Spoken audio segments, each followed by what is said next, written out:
Hello, and welcome. I am Chilling Tales.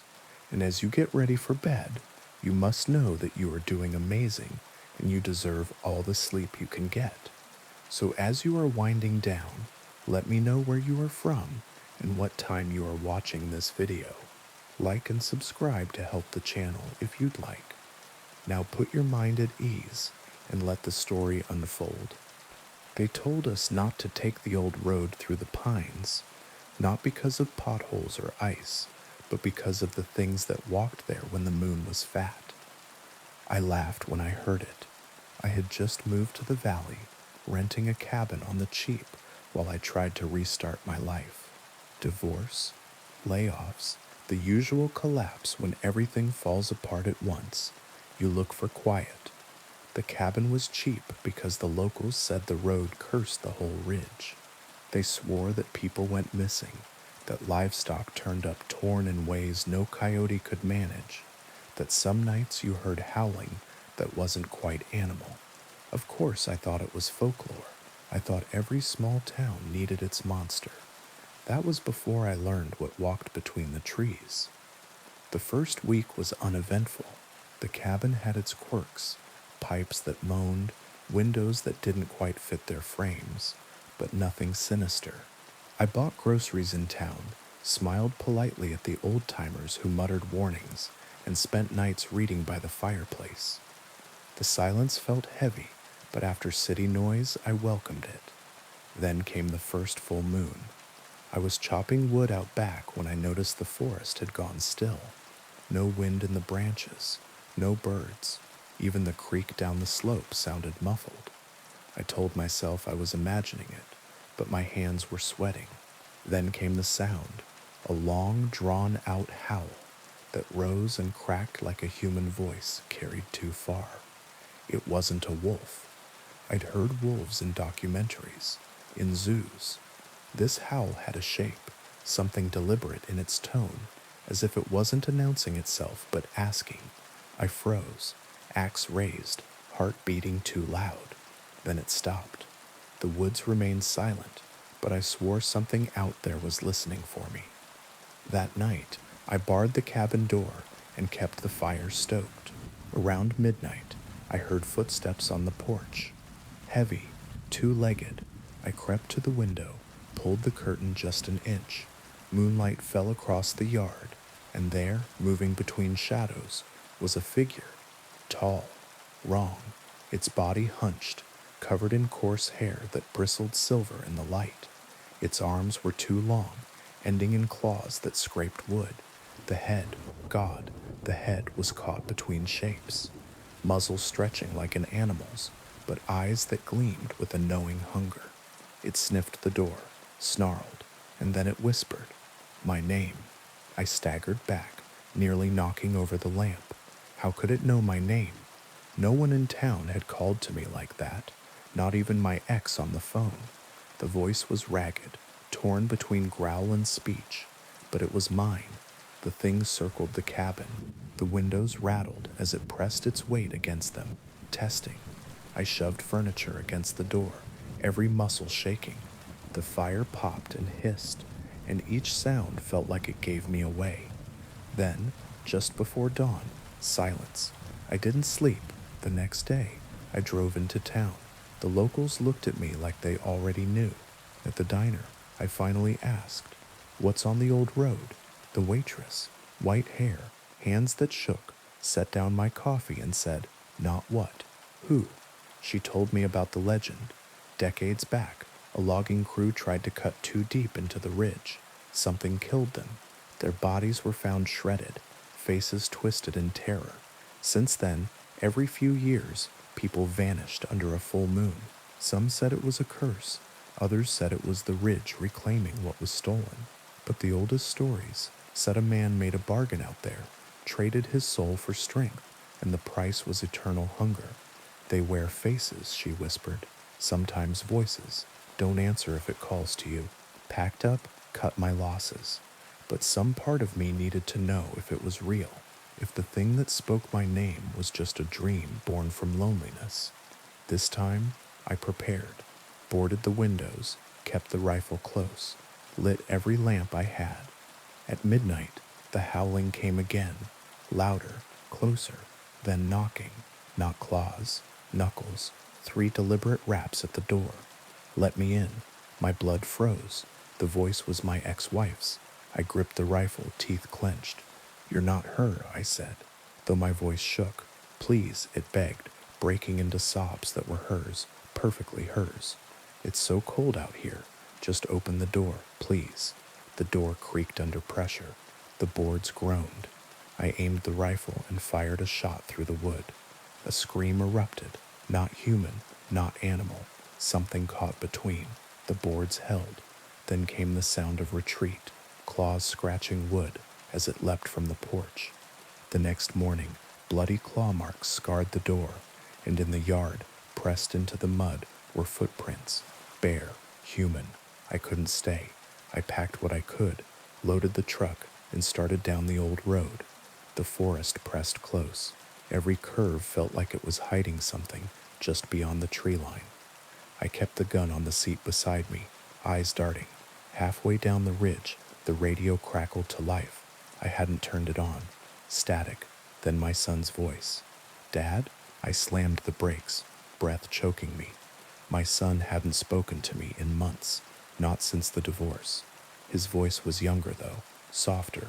Dad, come get me, please. The radio hissed, then laughter, low, hungry. I threw the truck into gear and sped the rest of the way down, refusing to look at the mirrors. I never went back to the cabin, never set foot on the old road again. But some nights, when the moon is high, I hear it outside my new apartment, on the fire escape, claws scraping metal, and always it whispers my name. Now, on to the next story. The first time the building screamed, it used the intercom. I was halfway through my midnight rounds at the Charlemagne, 12 floors of brick and stubbornness on the edge of the old financial district, when every speaker in the place clicked alive at once. Usually the intercom coughs and clears its throat before it learns what to say. That night it found a pitch it liked and held it. The sound wasn't words, it was the absence of them stretched thin until they cut. Tenants opened their doors on chains and looked at me like I had promised them. Quiet and was now breaking contract. Somewhere a baby started crying, and the crying didn't stop when the sound did. It dwindled slowly like a coin spinning down on a counter, and left an echo in the lobby that made me feel like I was listening to a recording of my own breathing. It's the wiring, I told Mrs. Patel in 3B, who watched me peel back the metal faceplate like I had a better plan than to stare at it. Old building, old bones. Sometimes they complain.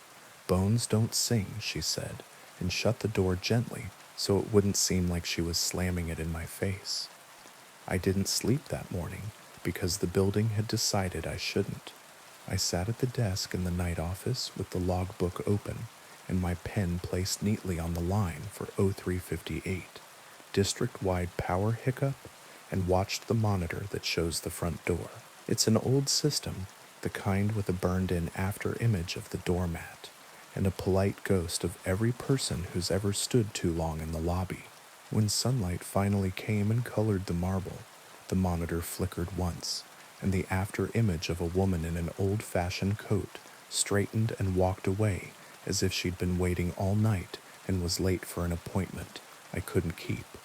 Everyone has an opinion about the Charlemagne's age. The finance people say 1923 because that's when the money arrived. The romantics say 1899 because the cornies mean something to them. The plumbers say 1978 because that's when the last sensible person touched the main. For the tenants, it has always been here. For the neighborhood, it is the building the bus shouts before it stops.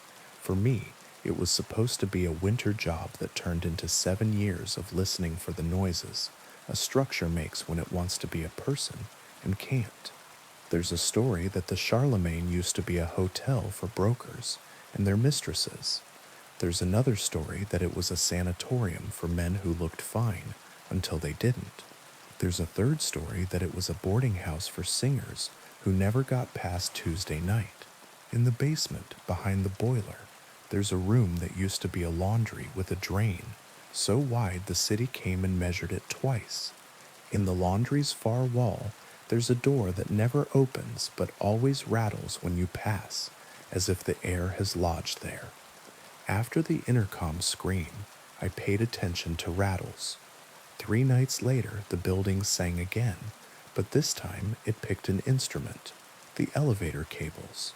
It started as a hum you only feel in your fillings. Then it found a note and pushed until the note insisted on being heard. The car lurched between 6 and 7 and hung in the wrong place long enough to make a man in a suit lose his religion. I climbed into the shaft with a flashlight and a prayer I don't use for anything else. The cables twitched like an animal pinned for examination. When I put my hand on the steel housing, the sound came up my arm like -10 weather. In the dark, I heard something that wasn't me move at the top of the hoistway. A shift, a footfall. I shined the light up. Dust glittered in a column like the inside of a throat. "Hello?" I asked, because I am polite even to dumb ideas. The hum cut off so sharply I swallowed it. The elevator shuddered, remembered its job, and slid into place with the exact same misalignment it's had since '98. In the morning, Mr. Dunning from 7F died in his armchair. He had been 87 and industrious about pretending not to be. The paramedics were precise and respectful. He might as well have been a sheriff in a dead town from the way the young ones handled him. I stood in the hall with my hands behind my back, because my father taught me it makes grief think you're ready for it. The intercom speaker in the ceiling buzzed softly, the way bars used to buzz when neon hummed a little prayer. Mrs. Palin 3B watched from her door, hand on the chain, mouth a tight white line you only see on women who have outlasted 6 kinds of men. When they wheeled him out, the intercom clicked alive and said very clearly, "Mr. Dunning, arriving." It wasn't my voice. It wasn't human. It was the building's idea of a word, and it picked the wrong one. I called a vendor about the intercom. He said they could put me on a list. I asked about the elevator sheaves. He told me that if I didn't want to replace the whole system, I should learn to sing. I left 2 messages for the management company and got one polite return call that said, "We hear you," which is what a body says to a tumor when it's busy. That night, at 2, the building woke me again. Not the speakers, the pipes. There's a particular moan old copper makes when it cools. There's another the risers make when the top floors shower at once, and the water has to choose. This wasn't that. This was every elbow and union and sag in the whole system, inhaling at once. Then the building exhaled a sound so low, I had to put my ear to the radiator to know it wasn't my heart. Mia in 12E called the desk. She is the type of person who uses my name when she's asking for something and nothing when she's done. "The apartment is crying," she said without preamble. "Steam heat does that," I said, sitting up. "The couch springs have learned my shape too well. It's old. It remembers things it shouldn't." "No," she said. "It said my mother's name. Names travel," I told her, "through the pipes, through the shafts, someone on another floor. No one else knows it." She breathed, and the phone did a small, sympathetic click. The old one, the one we don't say, because we started a new life. "Do you want me to come up?" "No," she said quickly, and then softer. "Yes, I took the stairs, because elevators make me feel watched now. The hallway on 12 holds sound like a chapel." Mia's door was open, chain off, which meant she wasn't thinking about safety anymore. She stood in the center of her living room, arms crossed tight, as if her ribs had promised to hold her together. The radiator in the corner was hot enough to be a sin. It hissed with effort, like an old man dressed too warm on a spring day. In the hiss, a breath, and then Anya, Mia covered her mouth. I went over and laid my palm on the iron.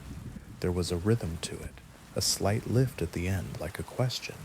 The pipes have tone, sure, The whole building plays itself if you're inside it long enough. But this was formed. This was a name stuffed into steam like a note in a bottle. In the silence afterward, the floor above us let go a slow creak, not the movement of wood, but the kind weight makes when it decides to settle for the night. I looked up and saw in the ceiling stained by the window a shape I had never noticed, a woman's hair, or a tide that had chosen a direction. Mia said, "How long will this go on?" And I told her a lie I thought she could spend. "It was cold tonight. It will stop. The building complains when the weather changes." "I changed," she said, without looking at me. I started keeping a list of the building's noises. Not the usual, those I keep anyway, because if you don't write down what happens, the same way every day, it grows teeth.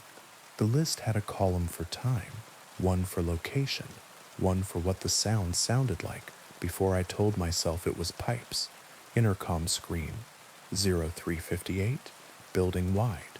Cable hum, 0112, elevator hoistway. Radiator whisper, 02912E. Anya. I didn't add Mr. Dunning's death because you should not let buildings make your lists for you. The Charlemagne didn't care whether I wrote it down.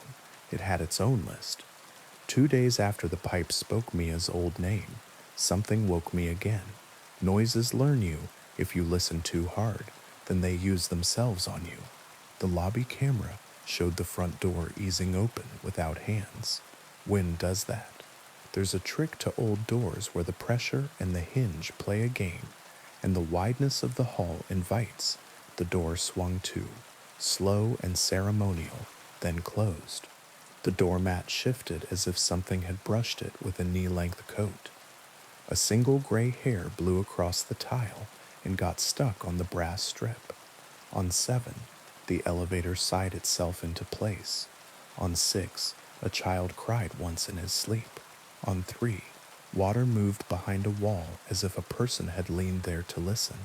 On 9, the phone in the hall outside 9A, God knows why we still keep a hall phone on 9, rang once and kept the idea of ringing long after the sound died. At 4:14, the intercom popped twice and said perfectly clearly, "Don't answer the door." My hand was already on the knob to go check the lobby. I let go of it the way you let go of a stove when you realize it's on. I stood in the night office and listened to empty air, willing it to have nothing else to say.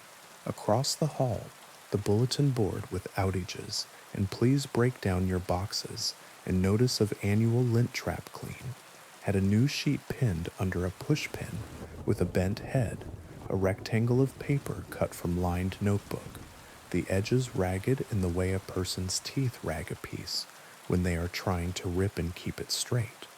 On it, in a hand I didn't recognize, "She calls before."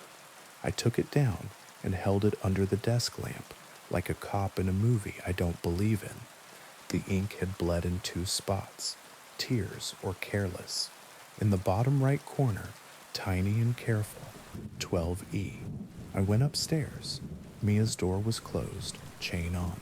I knocked once with the softness of someone who knows doors and their limits. She didn't answer. Through the wood, I heard the slow turn of someone's foot on the floorboards, and then the deliberate nothing people make when they decide to pretend they aren't home. The city has a notion of itself in the small hours.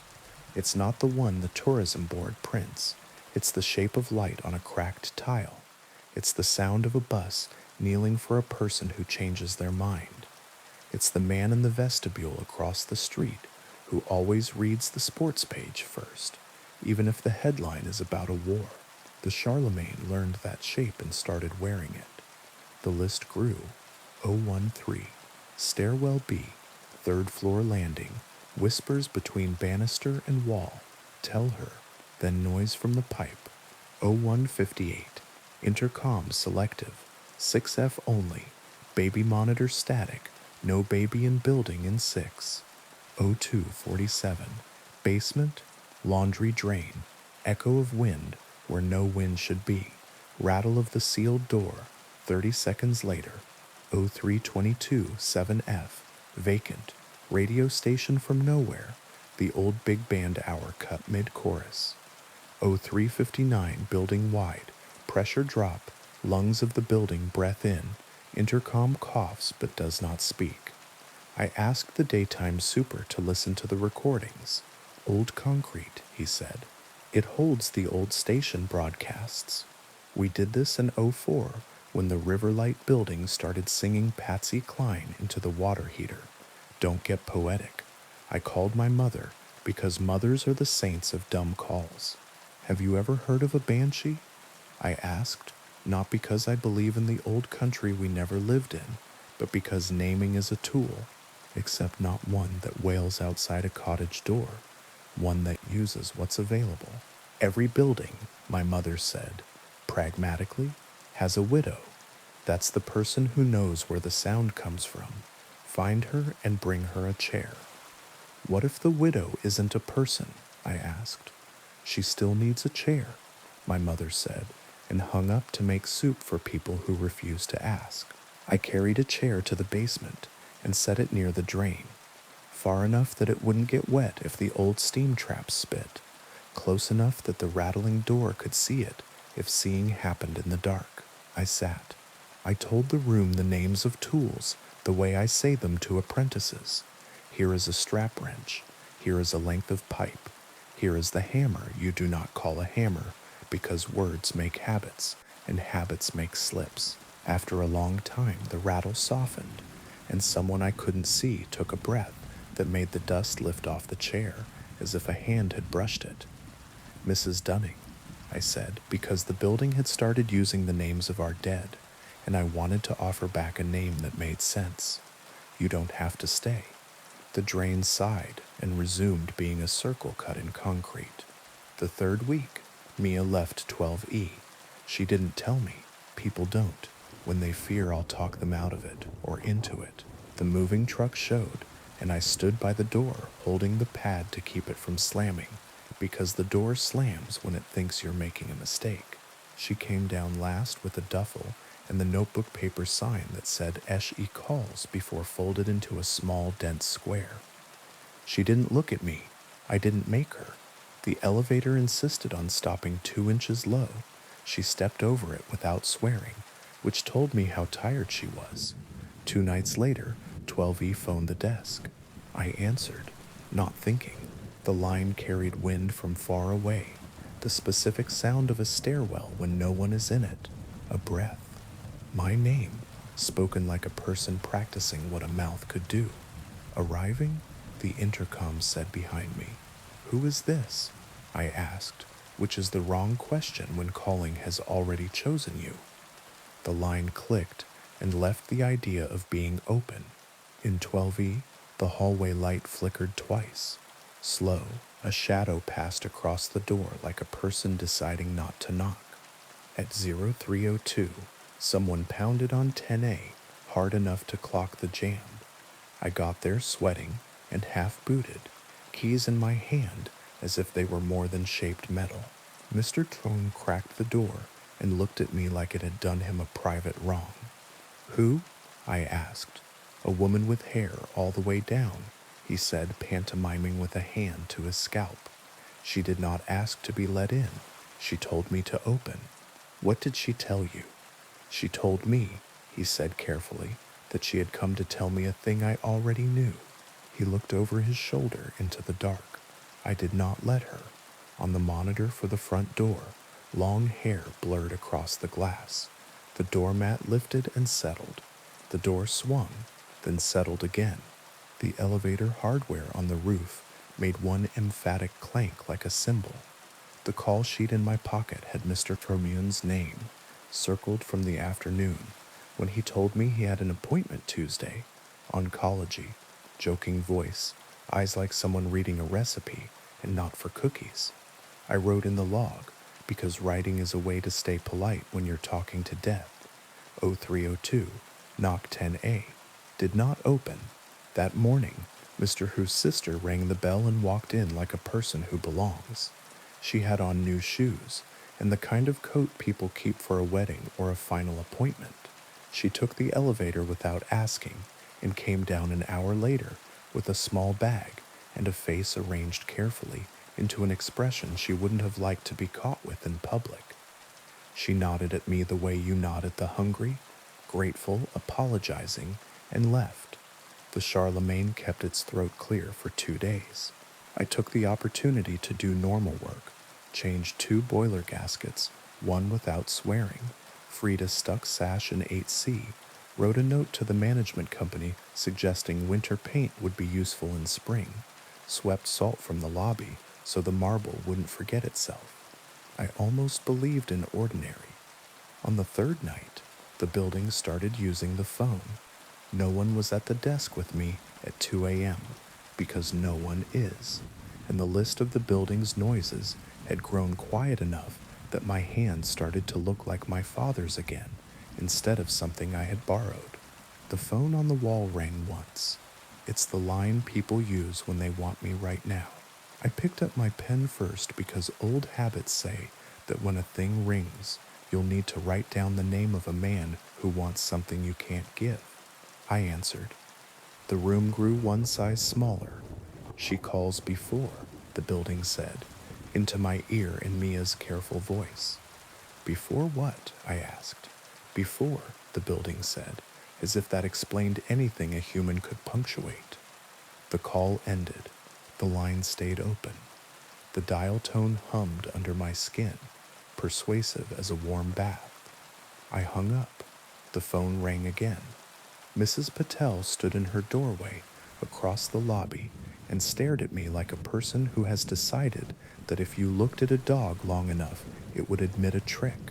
I smiled with half my mouth and lifted the receiver again, because I don't know how not to.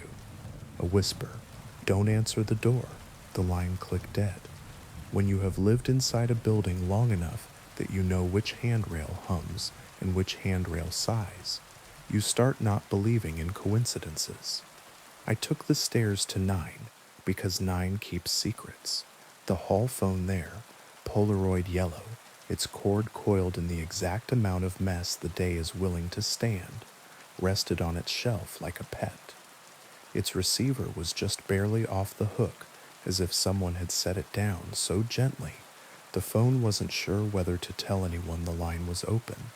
I lifted it, expecting to hear nothing. A sound came back, not voice. Wind through teeth, a woman catching her breath after running the kind of distance that wasn't yards. The little click of a tongue wetting its lip, then a word, not in English. Then, perfectly clear, arriving.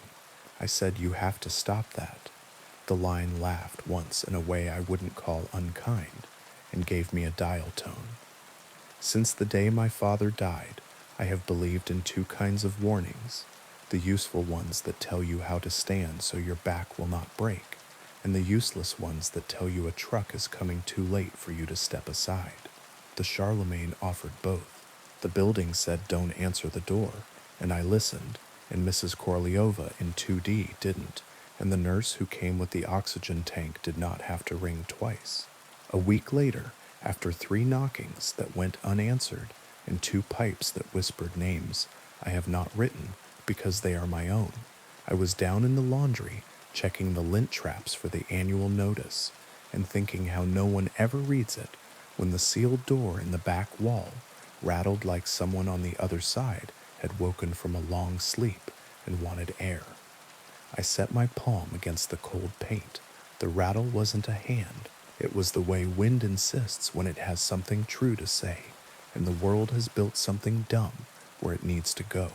I pressed my ear to the seam and heard plumbing behave in a way no inspector would sign off on. Pipes set as a mouth, moving whispers along from floor to floor until they pooled here in this dumb end room where steam used to go to rest. In the whisper, my name, then another, a list like someone holding roll call at the end of a shift. Do you want me to open it? I asked the old paint. The building inhales when you make bad offers. It didn't. It waited. I can't, I said, more to myself than to Brick. Even if I could, I'd be unwriting work other men did. They knew something I don't. The door rattled again, less angry, more irritated. like a woman who has told you politely twice and is now wasting both of your time. Then the building exhaled through the drain in a tone that lifted hairs. In it, a phrase my grandmother said when she didn't want us to go out on New Year's, not because of drunks, though there were those, not because of cars, because she calls before, and we are not always good at telling women no. After that, the calls became precise. The intercom wail moved from building wide to surgical. 2 tones and then arriving, then a floor, sometimes a number, sometimes a name. The building had decided to practice being bureaucratic about what it wanted. No one wanted to be the person I told about patterns in a night. I told them anyway. If you hear the speakers pop twice, I said, call me. Don't open, not until you see me. It's an old building, the management said. You can't frighten people with stories. It's a building that eats names, I said, and left the phone where it couldn't reach the rest of my mouth. The night I realized it had decided on me, I was unlocking the roof so the vent tech could get where he needed when the intercom clicked twice, building wide, and said my name, not my job. Arriving, it added like a boarding announcement. I stood very still. Not yet, I said to the nearest grill. The grill breathed on me in response, the clean dust smell of air that's tried. I felt the building collect itself. I went down. I put a chair in front of the door of the night office and sat with my hands on my knees like a man in a small town, police station in 1954, who knows who's coming and why. I removed the intercom fuse and set it on the desk so the building would know I was serious, then set the fuse back where it belonged, because promises are tools you don't use unless you can hold them all the way. At 03:59, the intercom did not speak. At 04:03, someone knocked on the glass of the front door, polite like a widow. I did not answer. The door swung open an inch and closed again, because hinges have habits too. The mat lifted, settled, lifted. On the monitor, the burn-in of every person who has stood too long in the lobby grew brighter for a second, like a long exposure photograph trying to collect itself. A woman in a coat that knew we used to have fur turned her head and faced the camera. Her mouth moved. I could not hear her. I lifted the receiver of the front desk phone. No dial tone. I set it down, and the phone rang. I picked up and heard the sound of the stairwell on 9. Then don't answer the door. I know, I said, to the building, to the stairwell, to my father, who taught me that if a man knocks at 3 in the morning, he is selling either Jesus or violence, and on the right street those are the same thing. I waited. At 04:14, the intercom in 12E crackled. The apartment Mia used to have, the one that still smelled faintly of rose soap when I'd fixed the sill last, and said in the careful voice the building had learned from her, she calls before. The pipes breathed in, out. The drain in the basement sighed. The elevator twitched and stayed where I had told it to. The knock on the front door came again, the polite kind. Again, again. On the 4th knock, it lost patience, and the frame answered with a deep, low thud that made me think of trees that forget which direction is up. I stayed in the chair. The building stayed. At 04:25, the knock stopped. The doors to the mailboxes rattled in sequence like someone running their hand along a xylophone. A woman's hair crossed the lobby once, twice again, and then nothing. The phone breathed. The intercom slept. I waited until 05 to stand, because the shape of 4:30 belongs to the dead, and I didn't want to make a habit of violating their hour. When I did, the lobby smelled very faintly of rain, though nothing wet had come in from outside. The brass strip at the door had a single gray hair caught in it, and when I pinched it free, it crumbled like ash. At 6, the building did something I had never seen it do. It let morning in. The glass went the real color of dawn, cigarette paper, then tea. The marble remembered how to act expensive. The monitor lost some of its ghosts and showed only the doormat and the day. Mrs. Patel came down with a bag she refused help with, because refusing help has kept her alive a long time. She looked at me, and for the first time since intercom scream night, smiled with her whole face. "What did you do?" she asked. "Sat." I said. "Good." She said, "Men get up to make a mess. The Charlemagne has not stopped calling since. It doesn't call every night, and it doesn't always ask for anyone we know. Sometimes it says a name that belongs to a person no one remembers, until someone in 4C says she had that teacher in second grade who wore her hair high and said the names of birds in a way no man could stand. Sometimes it says a floor, and we all wait, and nothing happens, and you'd be a fool to think that's the good kind. Sometimes it whispers into the pipes and the stairwells and the hall phone on 9, and sometimes it offers no warning, and an apartment gets very quiet, and a person sits down, and the city grows one grief heavier and one voice louder when it asks for quiet. But it doesn't come in when we don't open. If you rent at the Charlemagne, I will tell you the rules the day you sign, because property managers print rules that matter to insurance, and I print rules that matter to staying. If the intercom pops twice, call me. If it says a name, don't repeat it. Names carry better when you lend them breath. If something knocks softly, look through the peephole, but don't look out the lens. Look at the frame. The frame will tell you if there's weight on the other side.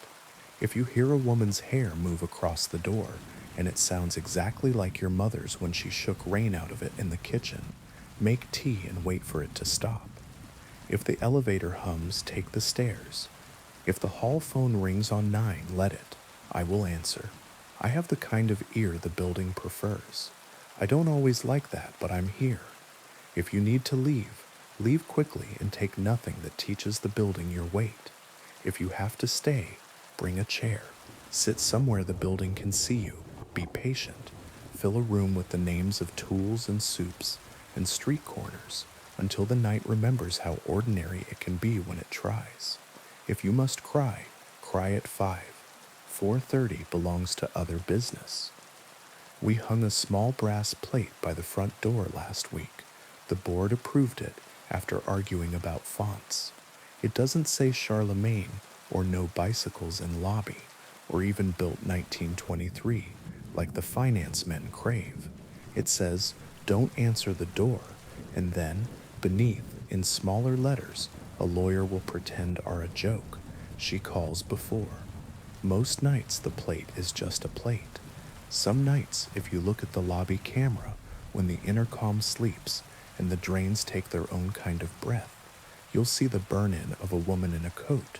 Read the plate carefully, as if she's decided to be polite about it, and step back into the glass. Then the doormat will lift and settle, and the marble will warm under the idea of morning, and we'll begin again with laundry and packages, and boilers, and a hand-run vacuum, because machines wake ghosts, and someone somewhere in the neighborhood will tell a story about a banshee with an old voice. They're wrong about the voice, but they're not wrong about the telling.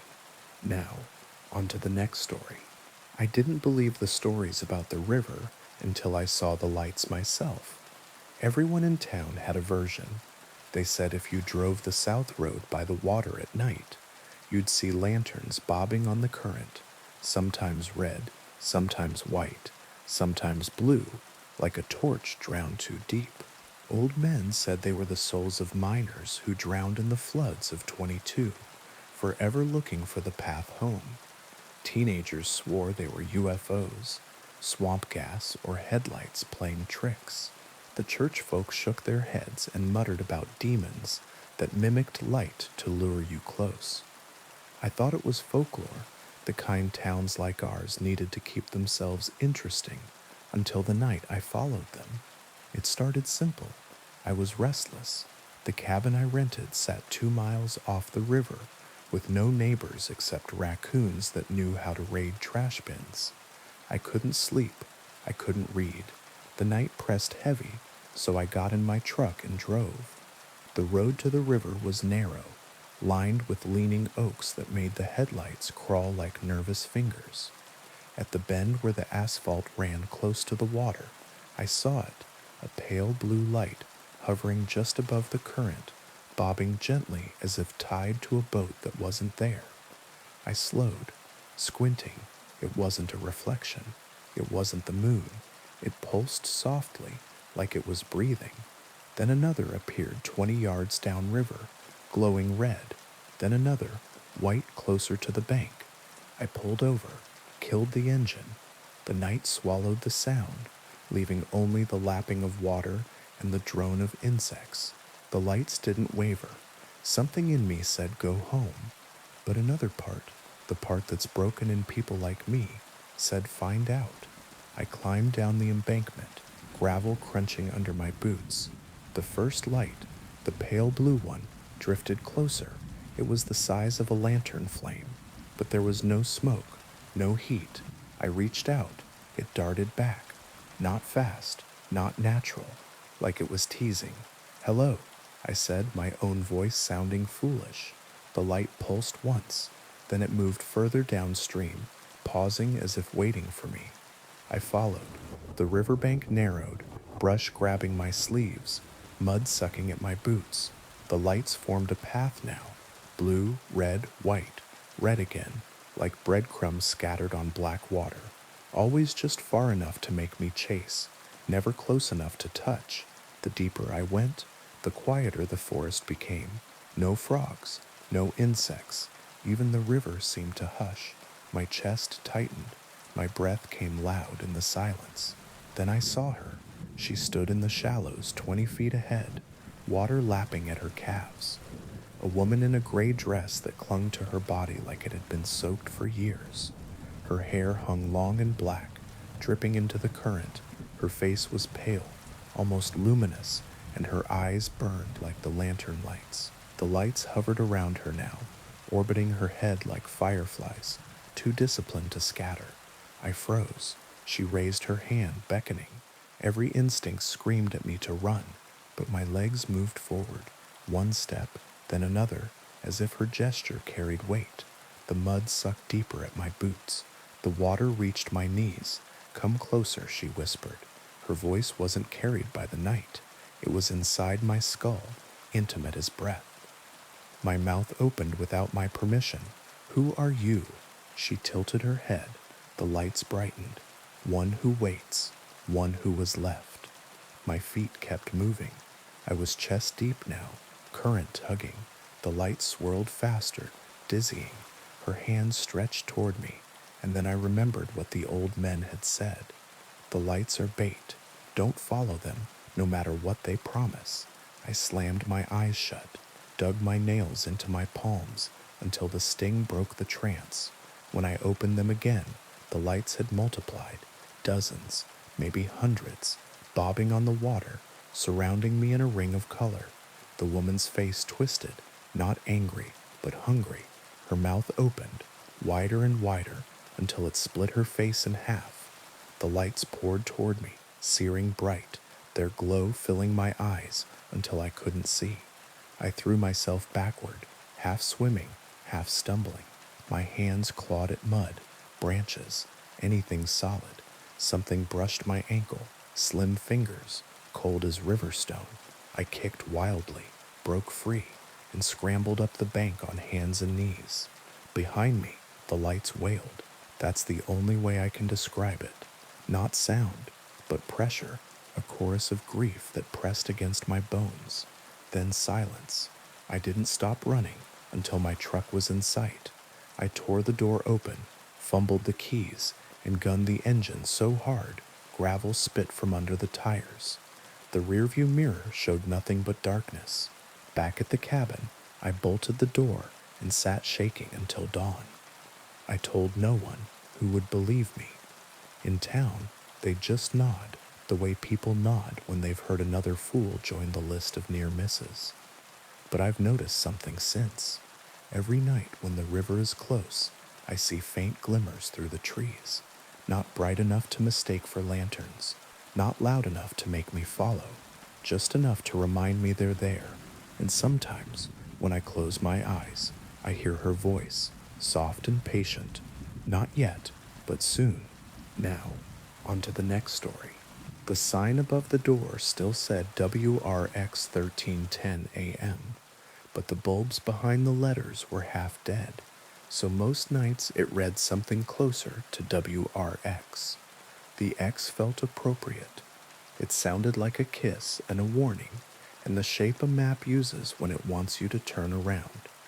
I took the night shift for the same reason people take night shifts in places like this, because no one else wanted it, and because the money wasn't good enough to be anyone's first choice. The station sits where the city gets thin and the river fattens up. Old warehouses with their windows bricked in, a handful of tire shops, a diner with a neon coffee cup whose steam pulses in slow red breaths. When the sun is up, the whole block smells like hot rubber and old oil. When the sun's down, it smells like a motel room that forgot who stayed there last. Board op, voice, light maintenance, the station manager told me.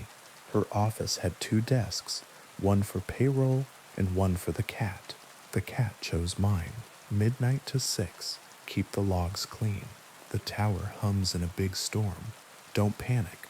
We've got a generator, but the switch is sticky. Kick it. Any callers? I asked because I was not a child and knew what dead stations feel like in the bones. You'll get some, she said. Old people who forget to sleep. 3rd shift nurses, the man who makes breakfast for snowplow crews when it snows. They'll keep you company. And requests? She smirked like a lint roller. Darling, you don't have the licenses for much of that anymore. But sure, if they ask for Patsy Cline, slide on a cover so the big boys don't bite. Talk a lot, it's cheap.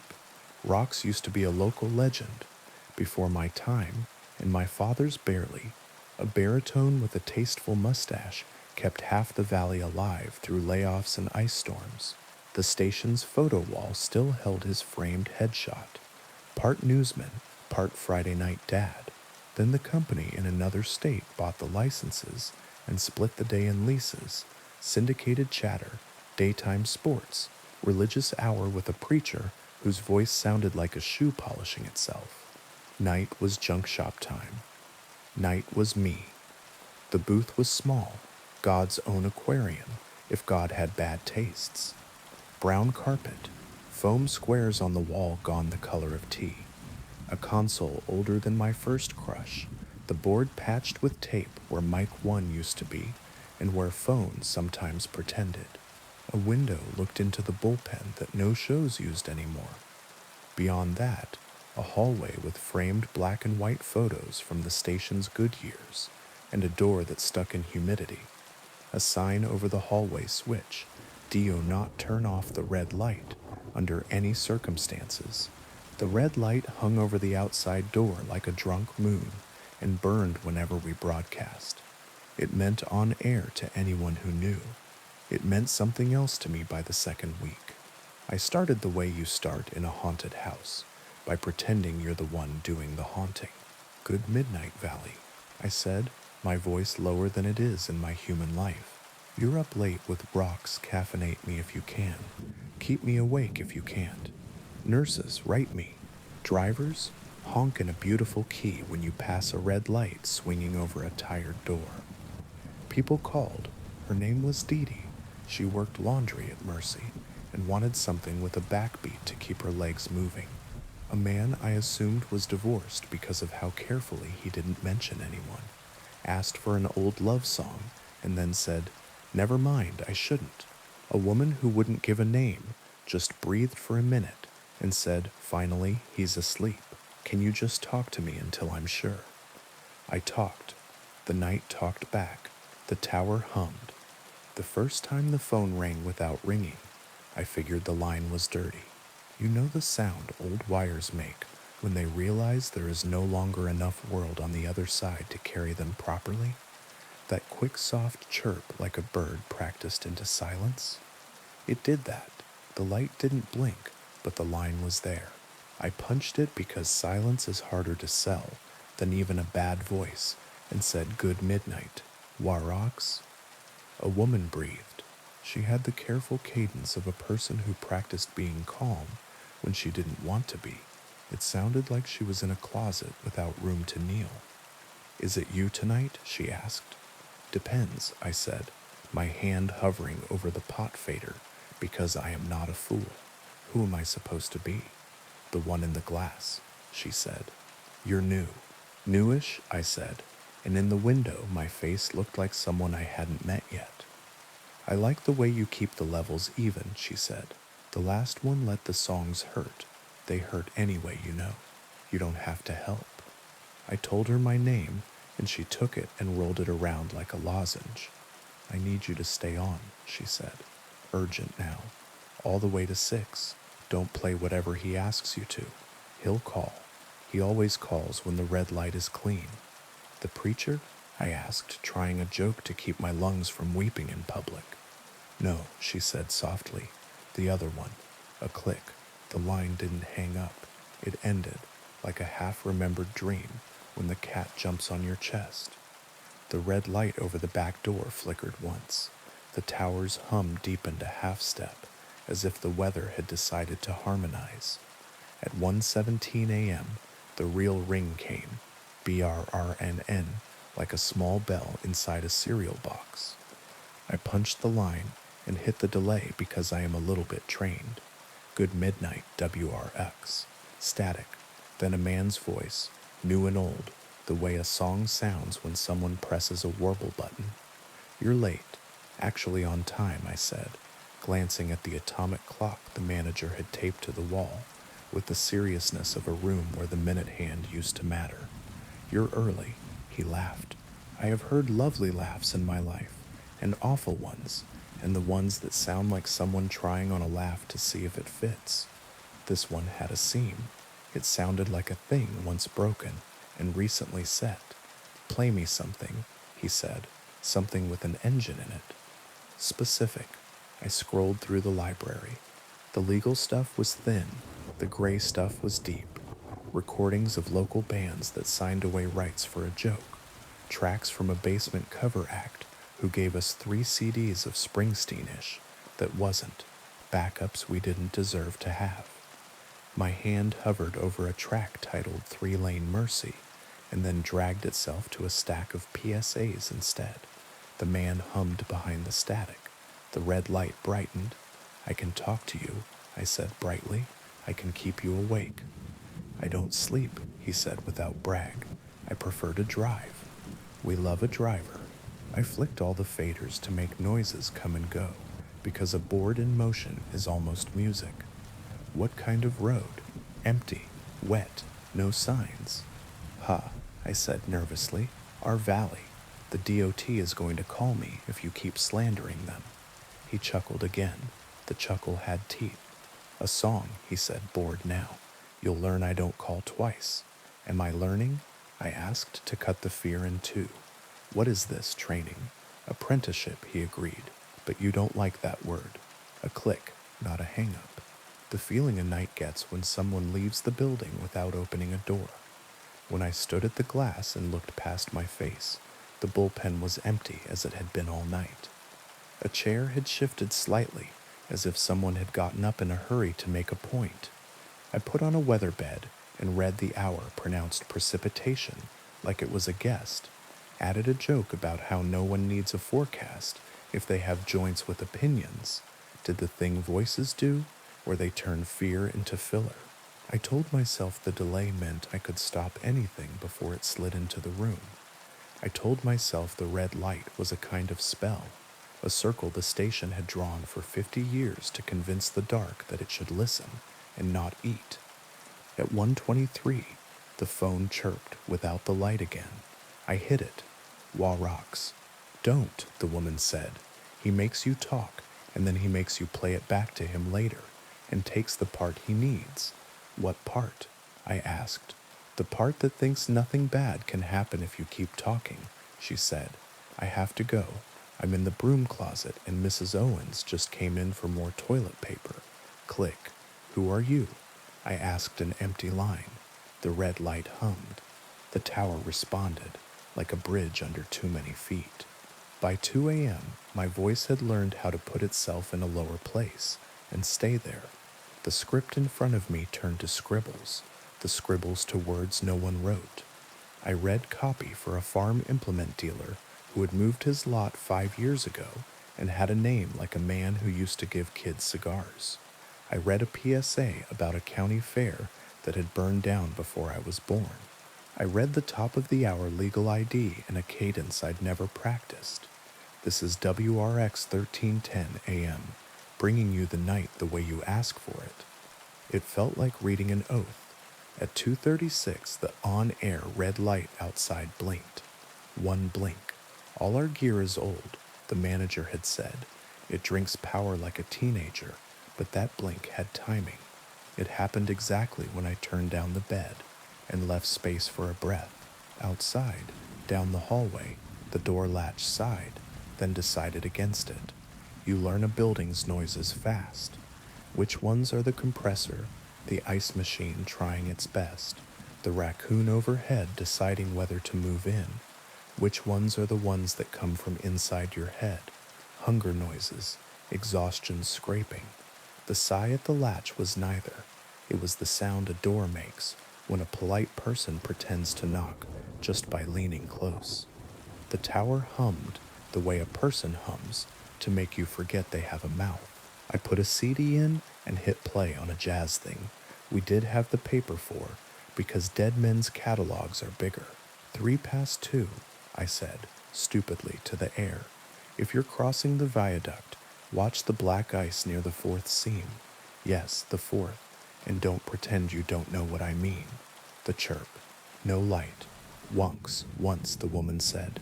Just once, I answered, when he asked my name. He said it back to me like he was making sure it fit.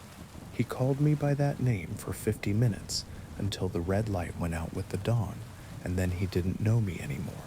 Please don't say your name again. I have to, I said automatically. It's the law. Not to him, she said, and suddenly she was on 2 lines at once, her voice in the phone and her breath in the window glass. The booth filled with a smell like cold rain on turned dirt. If you feel the need to explain yourself, you are already doing what he wants. Click. I filled between songs like a fireman's arm. The board seemed to know my hand. The little start buttons glowed warm as if my fingers were their plan. My throat went dry, and I drank coffee that had been made in the last administration. My pulse learned the routes of each ad break as if the console had laid them in as paths for animals. At 3, I swore I heard the baritone from the old station Headshot chuckle from the hallway, a friendly sound with one extra tooth in it. PSA from the library, I said, queuing up a recording from whatever era WROX had money for a library. Story hour Saturdays 11 to noon. No unattended children, a reasonable request. The child in the recording laughed on cue, too high. The laugh elongated like tape left on a radiator. The red light outside burned brighter. Call in and tell me about the best, worst road you ever drove, I said, panicking toward small, because people call up the perfect roads, and those are never true. The chirp again. What's your best, worst road? I asked, ready to hang up if laughter came with seams. County 12, a male voice said flat, before they fixed the shoulder. Ah, I said, because that road eats cars when it has nothing better to do. The place where the crossbuck leans because there's absolutely a train and absolutely no track. Right, he said, and then the voice changed.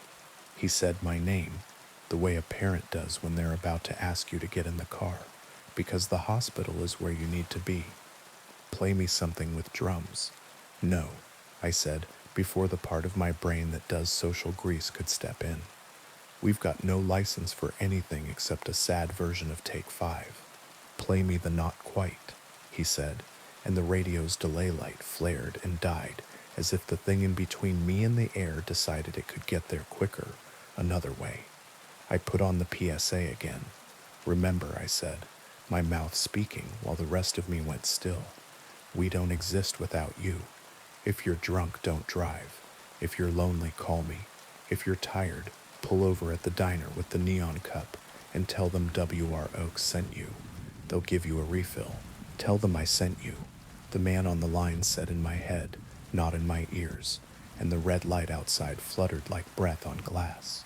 I am not brave. I am not a hero in the way stories like to sell hero. I did not recite scripture or salt the threshold. I did what night shift people do. I chose the next small thing I could do and did it stubbornly until it looked like courage. I slid a CD into the disc tray and played 2 minutes of Rain because the station had a local artist who had recorded City at Night with a hand mic and a roof. Then I brought my own mic up and told a story about a night the automatic car wash downtown ate my mother's bumper and the manager apologized with a voucher booklet so fat we washed a car we didn't even own yet. The console's lights looked like a quiet Christmas. The tower hummed to itself, and the hum felt like a dog deciding to lie back down after it has already stood up. At 3:45, the door opened. Not the back door, the hallway door, the one I had deadbolted and chain locked out of habit. I heard the chain go tight and stay that way.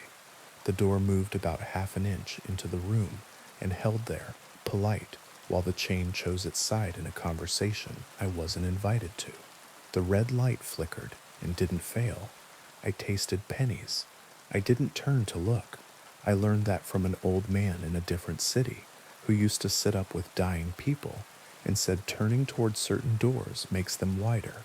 I told a different story, this one about a gas station night clerk who used to let me count his packs of Marlboros when I was 9, and he wasn't supposed to let kids in the booth, and he did anyway, and taught me change, which is kindness, no matter what the world says it is.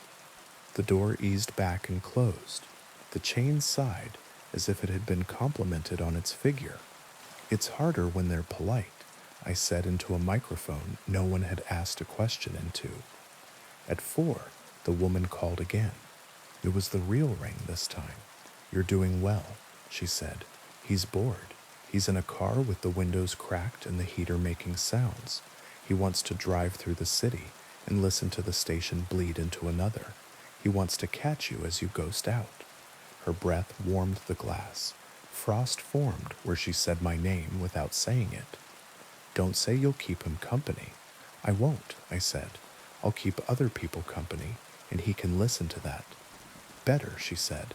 Tell them something they can hold on to when the red light goes out. So you're real, I said, because no one should trust untested angels. Not exactly, she said. I'm one of the things that happens when people need to talk into the dark, and the dark needs someone to talk through. We organize ourselves after a while. We hold our own hands. Are you dead? I asked, which is a rude question, and the only one I had strength to carry. I am on the side of the glass that doesn't fog, she said, which is not the same. Why do you care? I asked. Why me? Because your voice is tidy, she said. Tidy, I repeated, offended. It has corners, she said. Things with corners can keep the rain off people. Sometimes you keep the rain off things that do not deserve it. Her tone cooled. You will never play him what he asks for, even when he makes you want to. Promise. I promise, I said, and the room breathed the small sigh of a contract signed. By 5, it felt like the booth and I had become one instrument. The board sliders were a spine. I scratched a note, and the station changed shape. I lied, and the ceiling dipped. I told the truth, and something in the tower straightened.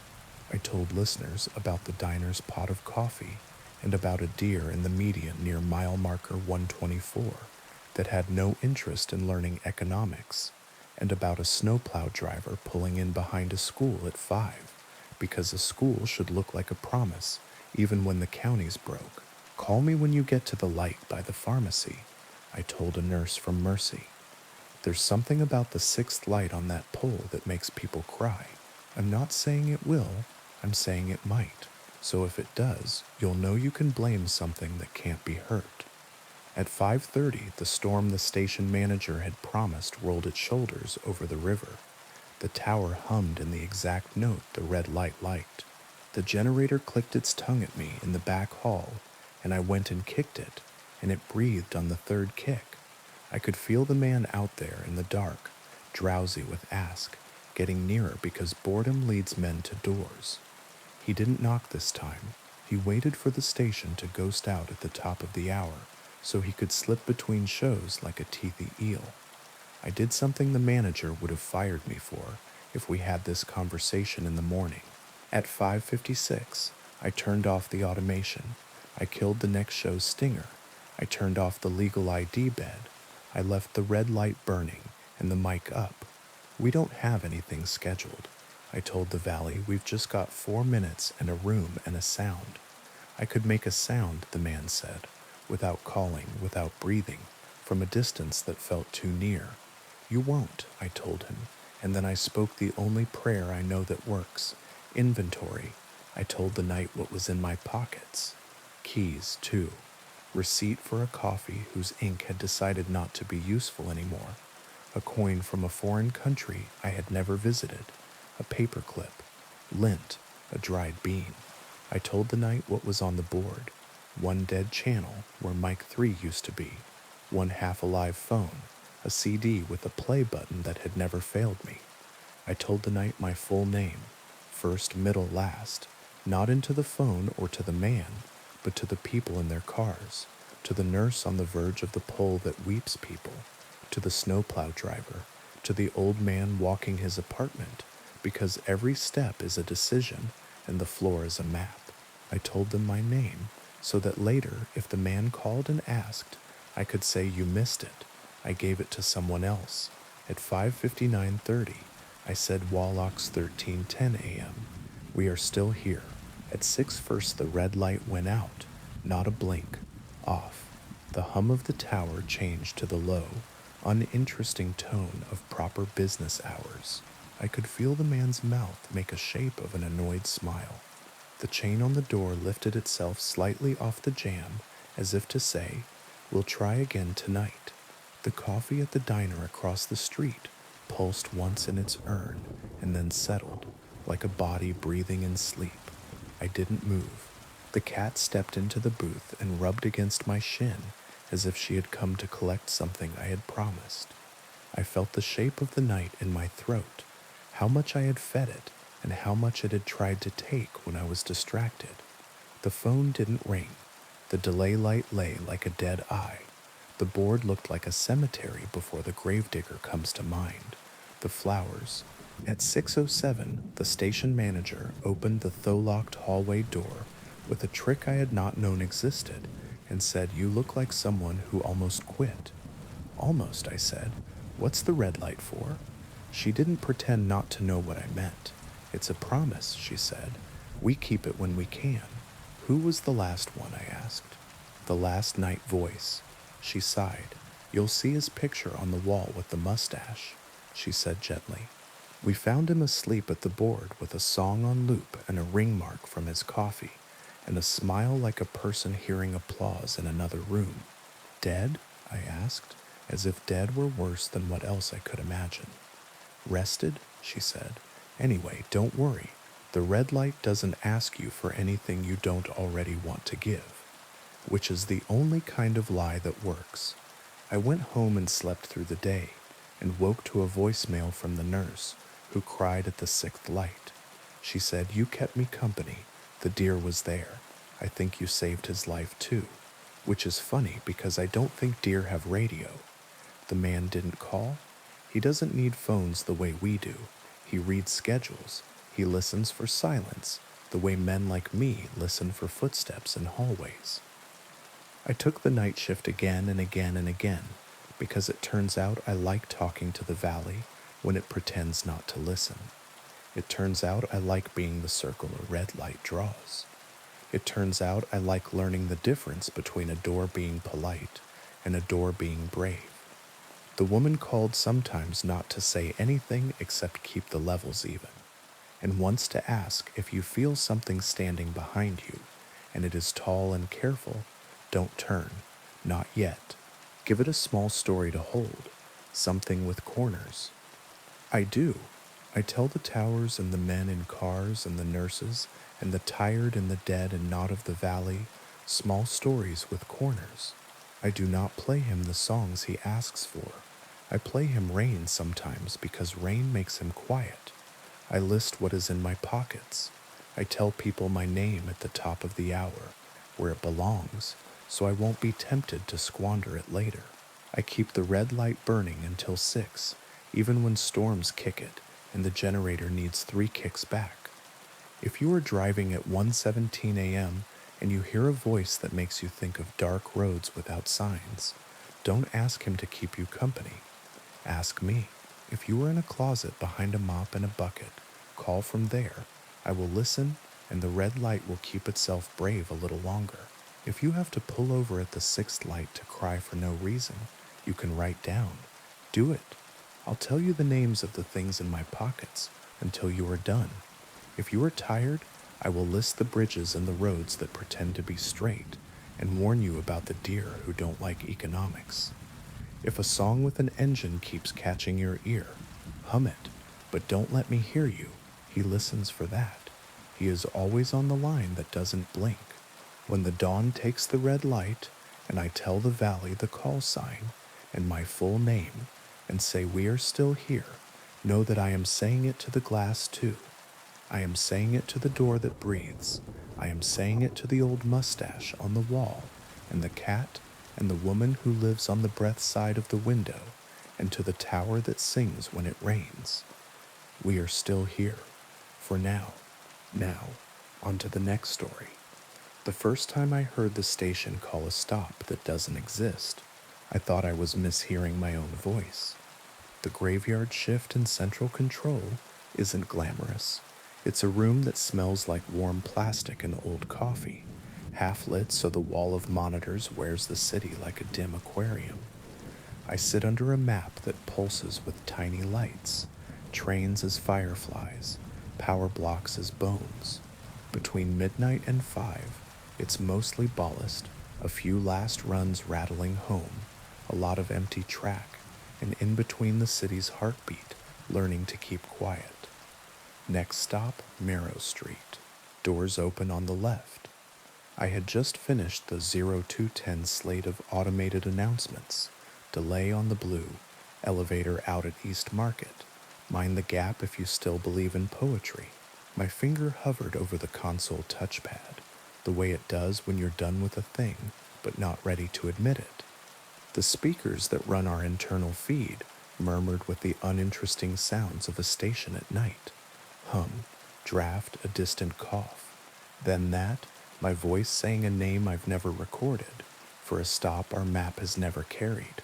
I pulled up the list of all scheduled stations, as if software could argue with what my ears had just taken in. The list is tidy. We have the stations we have. The ghosts live in the hallways, not in the database. A camera at platform 2 of Kingfisher flickered. The platform was empty, except for a man whose jacket made him look like a plastic bag caught on a fence. He turned toward the lens with the recognition of people who know cameras better than faces. The glass behind him showed his reflection, then something else, then only the tiled black. Next stop, Marrow Street, my voice said again, softer, as if a door had been closed between us. I unmuted the ops line. The dispatcher on duty yawned so hard we both felt it. You hear that? I asked. Hear what? The room's vents answered, because vents always choose the wrong time to grow opinionated.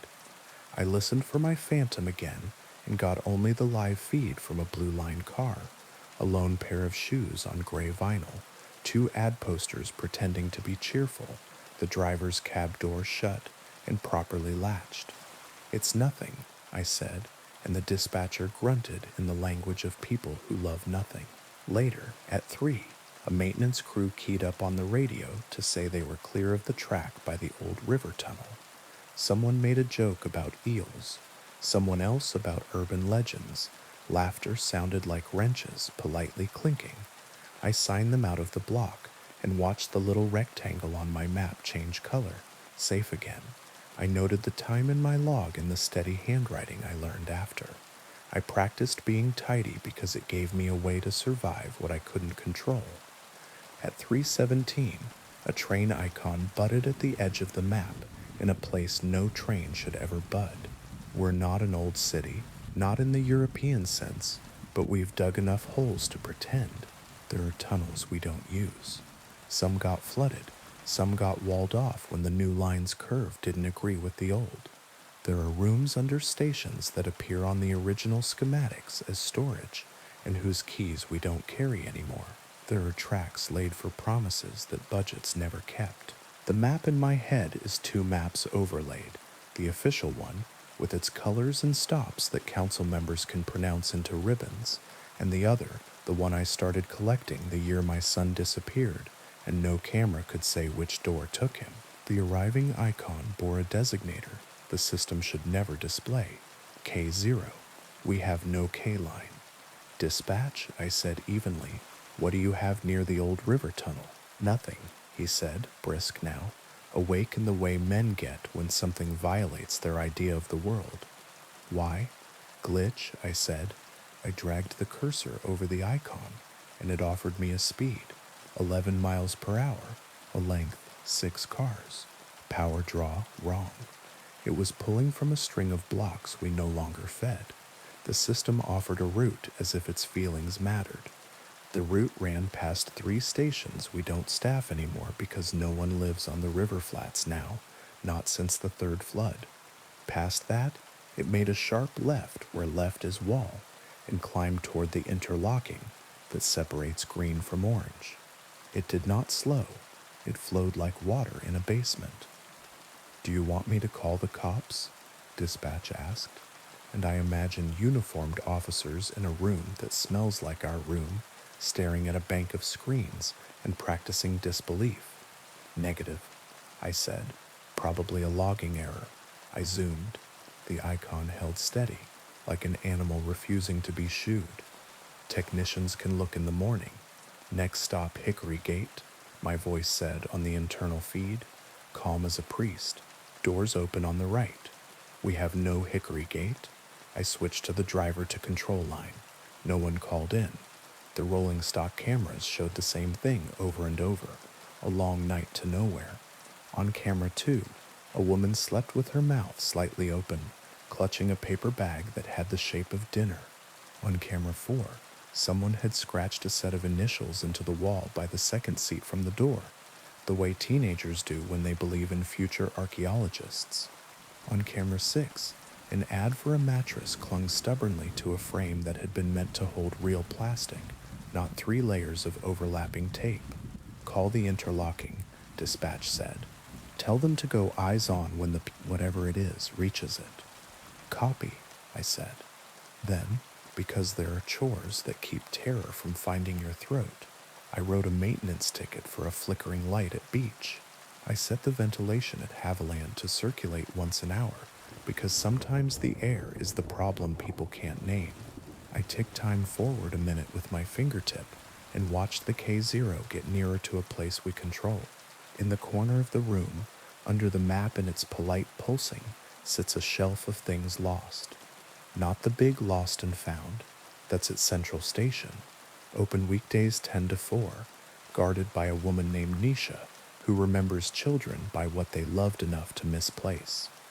This is the other lost, the things night people scoop from platforms and stairwells between trains, because sometimes objects scare the daylight crew, and sometimes the daylight crew scares the objects. A cracked pair of glasses, a scarf that smells like wet wool, even when it's dry, a child's shoe with a Velcro strap that never quite learned to stick, a plastic ring, a toy phone. I pick things up. That's how my right hand stays busy when the left is counting minutes. The toy phone weighs almost nothing. It's meant for a toddler.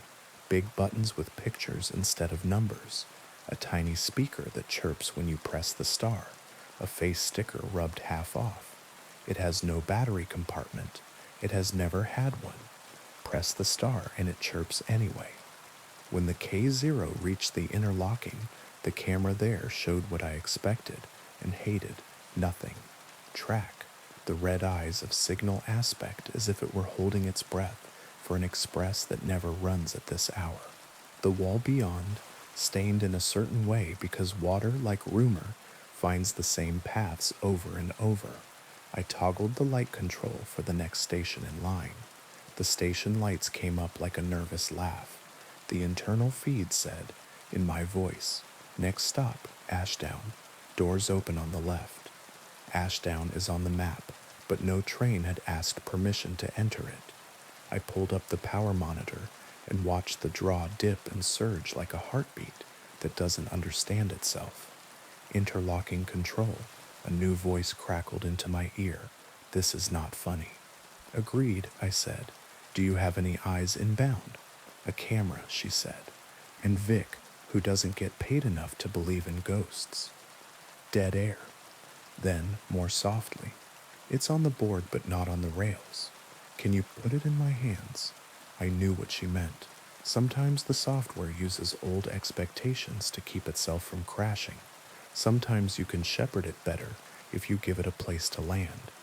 "I can clear the block if no movement detected." "That's not what I asked," she said. "I know," I said. "Next stop, Marrow Street." My voice said, too calm to be true. "Doors open on the left." I have a son. Have. The grammar depends on the hour. He was 4 when he loved trains the way other boys love fire trucks. He pressed his palms to the windows at Central and named colors like spells. He would not sit on my lap if the bench had gum underneath, because he liked beginnings more than middles. On a Tuesday in March, the kind with rain that has forgotten what temperature is, he and his mother rode into the museum and back.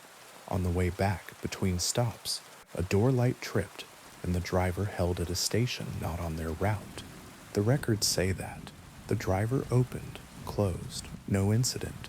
The cameras show nothing but a small boy's handprint, where glass is colder than air. When the train rolled into our station after, he wasn't on it anymore. We had his name on the news for 3 weeks. People messaged me with sympathy after it became clear that your name makes good paper for a month and bad paper for the rest of your life. My ex-wife moved to a city with fewer tunnels. I stayed here and learned how the map hums when it's trying to solve a problem it can't admit exists. "Where would you like to receive it?" I asked. "The center pocket," interlocking control said. "Behind the school construction. If it exists, it'll hate that." "Copy," I said, and told the map the lie it wanted. "This is a train. I am clearing its way." The K0 took the path politely, like a man who tips badly but holds a door. "Next stop, Hickory Gate," my voice said again. It made my teeth hurt. "Doors open on the right." Dispatch breathed in my ear. "You're not?" "No." I said, "I'm not." "Then who?" "I don't know," I said, and let the unknown sit between us like a sleeping dog you refuse to step over. "We're receiving 202. 202 shows your train clocking into a block. It didn't. The software does this when it can't tell you something directly, because it would break its own rules to do it. It flags, instead, the fact that time did not pass the way it thinks it should, which is the bravest thing a machine can do. "Do you want me to kill power?" Dispatch asked, and I imagined the city above me sighing as the neon goes thin. "Hold," I said. "If this was a malfunction, power cycling might bury it. If it wasn't, power cycling might invite it closer. There is a tone to these things, a little respect you learn to give stories that outlive the men who made them." On the Ashdown platform, the camera caught a blur at the far stair. A woman's coat, maybe, the edge of a face, a bare knee, pale as a truth. She stopped when the station lights came up, turned as if she had been caught in her own kitchen at night. She held something small, the way a person carries a sandwich, or a kitten, or a phone. She was older than the last time I saw her. She is older than me now, in the pictures on the mantel. I closed my eyes and opened them again, because you are allowed that much magic in a room with a map. Next stop, Marrow Street. Doors open on the left. The K0 icon reached the pocket we had offered it. It paused. The camera showed only the pocket track's oil slick shine, as if someone had set a mirror face down. A breath caught in my throat in a way that did not respect my job. In the glass in front of me, the toy phone on the shelf lit, a star on plastic white, a glow with no battery to blame. I pressed it without meaning to. The chirp it made is for toddlers, a sound that exists in a world before uncertainty. The intercom fizzed, not the internal feed. The system-wide, the voice you use when you need to tell the whole city something at once and expect it to obey. I had not keyed it. Doors opening, said my voice. On the Ashdown camera, every door on a train that wasn't there folded back. Passengers don't fall for magic the way movies tell you they do. They hedge. They test with a toe, a breath, a turned shoulder. A kid with a skateboard touched the air where a door would be if there were a train. A woman pulled her purse closer to her chest, turned away, and then turned back, as if fear's hand on her shoulder had become rude. Someone laughed. Someone else said God without meaning anything ecclesiastical by it. On camera 3 in the Blue Line train, I had been watching earlier. The sleeping woman stirred. She lifted her head, blinked, cursed a soft local curse. The ad for the mattress promised less insomnia if you settled your debt to foam. The child's faces on the ad looked like they were asleep, so they could sell to mothers. Doors closing, my voice said, kind as surgery. On the Ashdown platform, a small boy, 4, 5, ran between his mother's knees, the way my son used to when he wanted to turn a no into a yes, trusting entirely the hallway a body can make. He ran into the light and did not hit anything and vanished in the specific way you want to believe. No child can. His mother screamed, not a movie scream, the sound a person makes when the train leaves, with the part of you it never had permission to take. I stood. The chair rolled backward and banged the shelf. The toy phone slid and fell and didn't hit the ground. It hung in the air for an extra full second, like it was waiting for a hand to catch it from the other side. Then it dropped, light as a candy wrapper. Kill power, I said, and dispatch swore.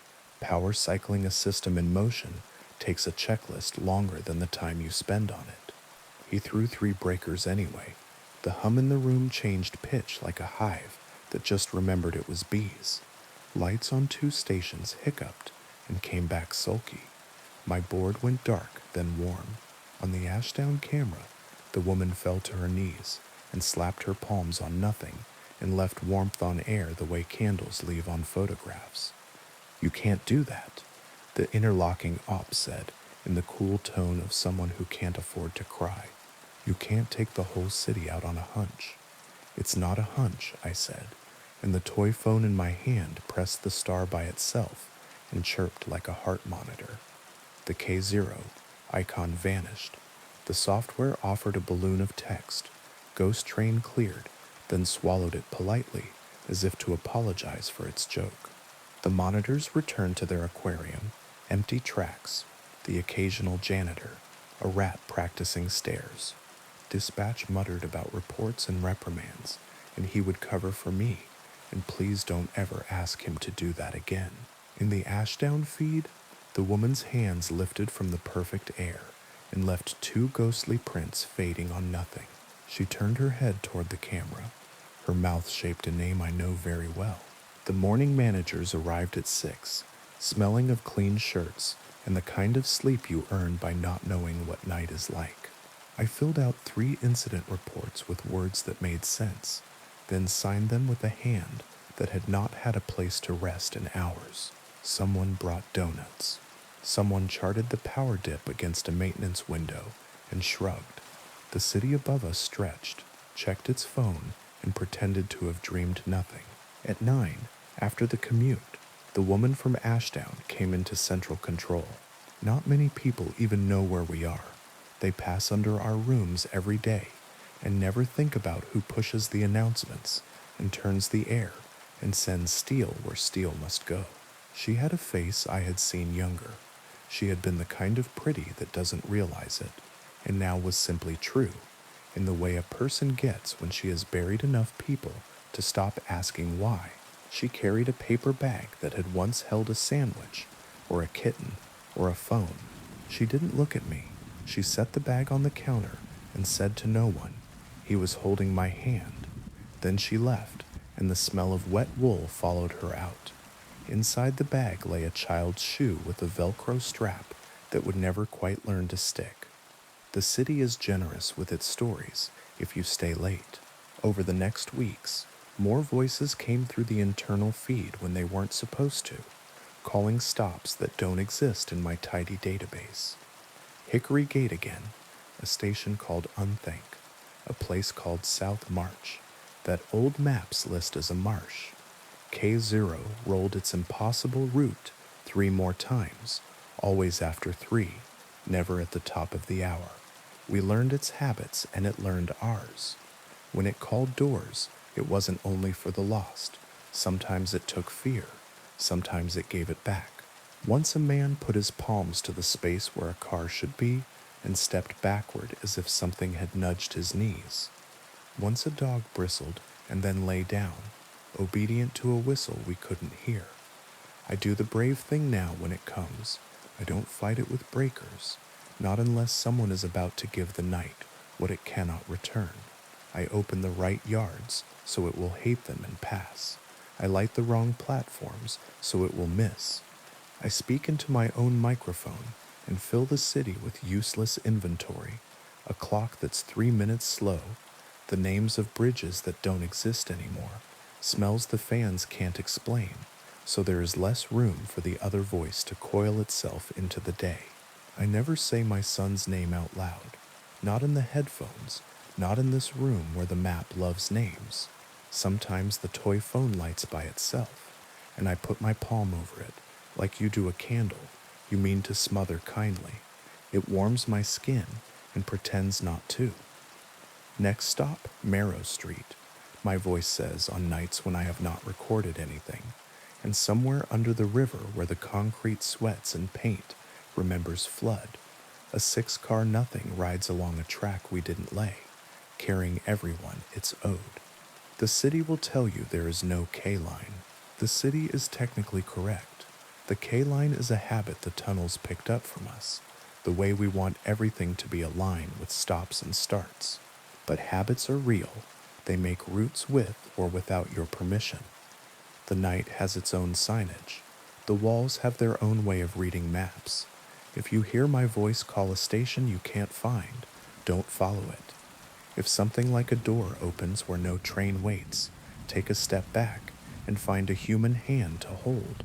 If you have a child with fingers like stars, put their palms on windows you trust and teach them to say the names of colors like spells, but keep a hand on their shoulder when the train says there's a shortcut. And if you have lost something that answers when the internal feed says a stop you've never ridden to, do not come to the platform alone. Bring someone who believes in inventory. Bring a person who can list what's in their pockets without looking. Keys, receipt, a coin from a country they have never seen. Bring something small that makes a noise that doesn't need a battery. Hold it in your hand. When the impossible doors open and the air exhales like a tunnel, remembering wind, press that star and make a toddler's chirp. Sometimes the night will blink, annoyed, like a driver caught at yellow who chooses red. Sometimes the doors will close on nothing, and the K0 will carry on, stubborn as a rumor. And sometimes, rarely, you will hear a small familiar laugh, like tape left on a radiator, and you will be forgiven for the way your knees go out. On my shelf under the polite pulsing map sits a paper bag and a shoe with a Velcro strap. Next to it, the toy phone, its face sticker half rubbed away by someone's thumb. When the lights in the room choose to go thin and the tunnels gather their own breath, I put my hand on the phone and feel the heat that plastic can hold if you let it, and I say into the mic, for everyone and no one, doors closing. The room waits.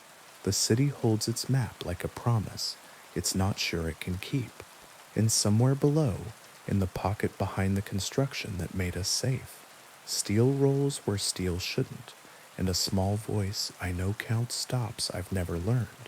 certain that if he gets to the right one, I'll be there, standing in a light that doesn't exist, offering my hand through air that remembers both of us. Now, on to the next story. I didn't notice the missing mirrors until I'd been in the apartment a week. Sublets in this city come like hasty apologies. Too quick, a little insulting, and you take them anyway because you need them. A friend of a friend needed 3 months overseas, and I needed a place where my ex wouldn't know to knock. 12th floor, pre-war bones, good light, bad heat. I lugged 2 suitcases and a sewing machine up the narrow stairs because the elevator enjoys deciding, and told myself I could make anywhere livable if it had a table. I'm a tailor, nights mostly. People don't think they need clothes fixed until the evening an event eats them. I've hemmed prom dresses at midnight over a bathtub. I've stitched a tuxedo shoulder while a man repeated his vows into a hairbrush so he could get the tremble right. It's honest work, and it keeps me near the hum of the city after hours. I like the hum. It sounds like survival. The apartment was furnished, IKEA pretending to be older than it is. A scratched oak table that had real weight when you leaned on it. Long windows facing the river that the air insisted still existed under the fog. What it didn't have, I realized on the 4th evening when I tried to check whether my eyeliner made me look like I'd slept, was a mirror, not in the bathroom, not behind the bedroom door, not the cheap courtesy square in the front hall most landlords leave. I laughed and propped my phone against a mug and practiced compromises. On the 6th night, a note slid under my door. We haven't met. Midnight fittings at Nocturne, if you still do house calls. Cash, Nocturne, was one of those clubs that look like wealth leaned against a wall and decided to take up smoking. Black door, silent doorman, the name in script you had to already know how to read. I'd never been inside. I'd hemmed 2 dresses on the sidewalk while a girl with an ankle tattoo cried with gratitude and handed me money like it was a secret. I texted the number at the bottom of the note and got an address with no apology for the hour. I packed my kit, chalk, needles, 2 sizes of shears, tape measure, leather thimble that fits only my ring finger, a handful of safety pins, because panic wants what it already understands. At 11:45, I stepped into a night that had practiced being colder and took a bus that argued with its own headlights. Nocturne's door opened as I approached as if it had been waiting specifically for my footsteps to answer. The doorman nodded like we had a story between us and led me past a velvet rope that might as well have been a border. Inside, the air was money and mistake. The bar lights were low enough to keep people beautiful. The mirrors behind the bottles had been replaced by black glass. Why, I said to the bartender, because not saying names is a kind of refusal. He flicked his gaze toward the stairs and returned to polishing a glass he had already polished. I climbed. The upstairs rooms sat like ideas about privacy, curtains instead of doors, sofas that had seen restraint, a hallway runner that pretended it had never met a heel. At the end, a room with a closed door and taped on it neatly, a strip of card that read why. I knocked. Enter, a voice said. Not loud, not theatrical, tired, and better at hiding it than most. Why was a woman in a black dress that had been stitched by someone who thought seams should be felt? Pale, not the anemic kind, more the expensive sort, like paper made from linen, hair too dark to be natural at her age, but no lines around her mouth to tell you the age. She held herself like a person who has practiced not needing chairs. The straps, she said, gesturing without looking at herself. They fall. My tailor is indisposed. I'm your tailor, I said, because if you save people from embarrassment at midnight, they belong to you a little. Tonight, she said. I measured. She stood still with a patience I don't get from most human beings. Skin cool, under the tape measure, perfume like old rain. When I pricked my finger and swore softly, everyone swears. but I apologize for it.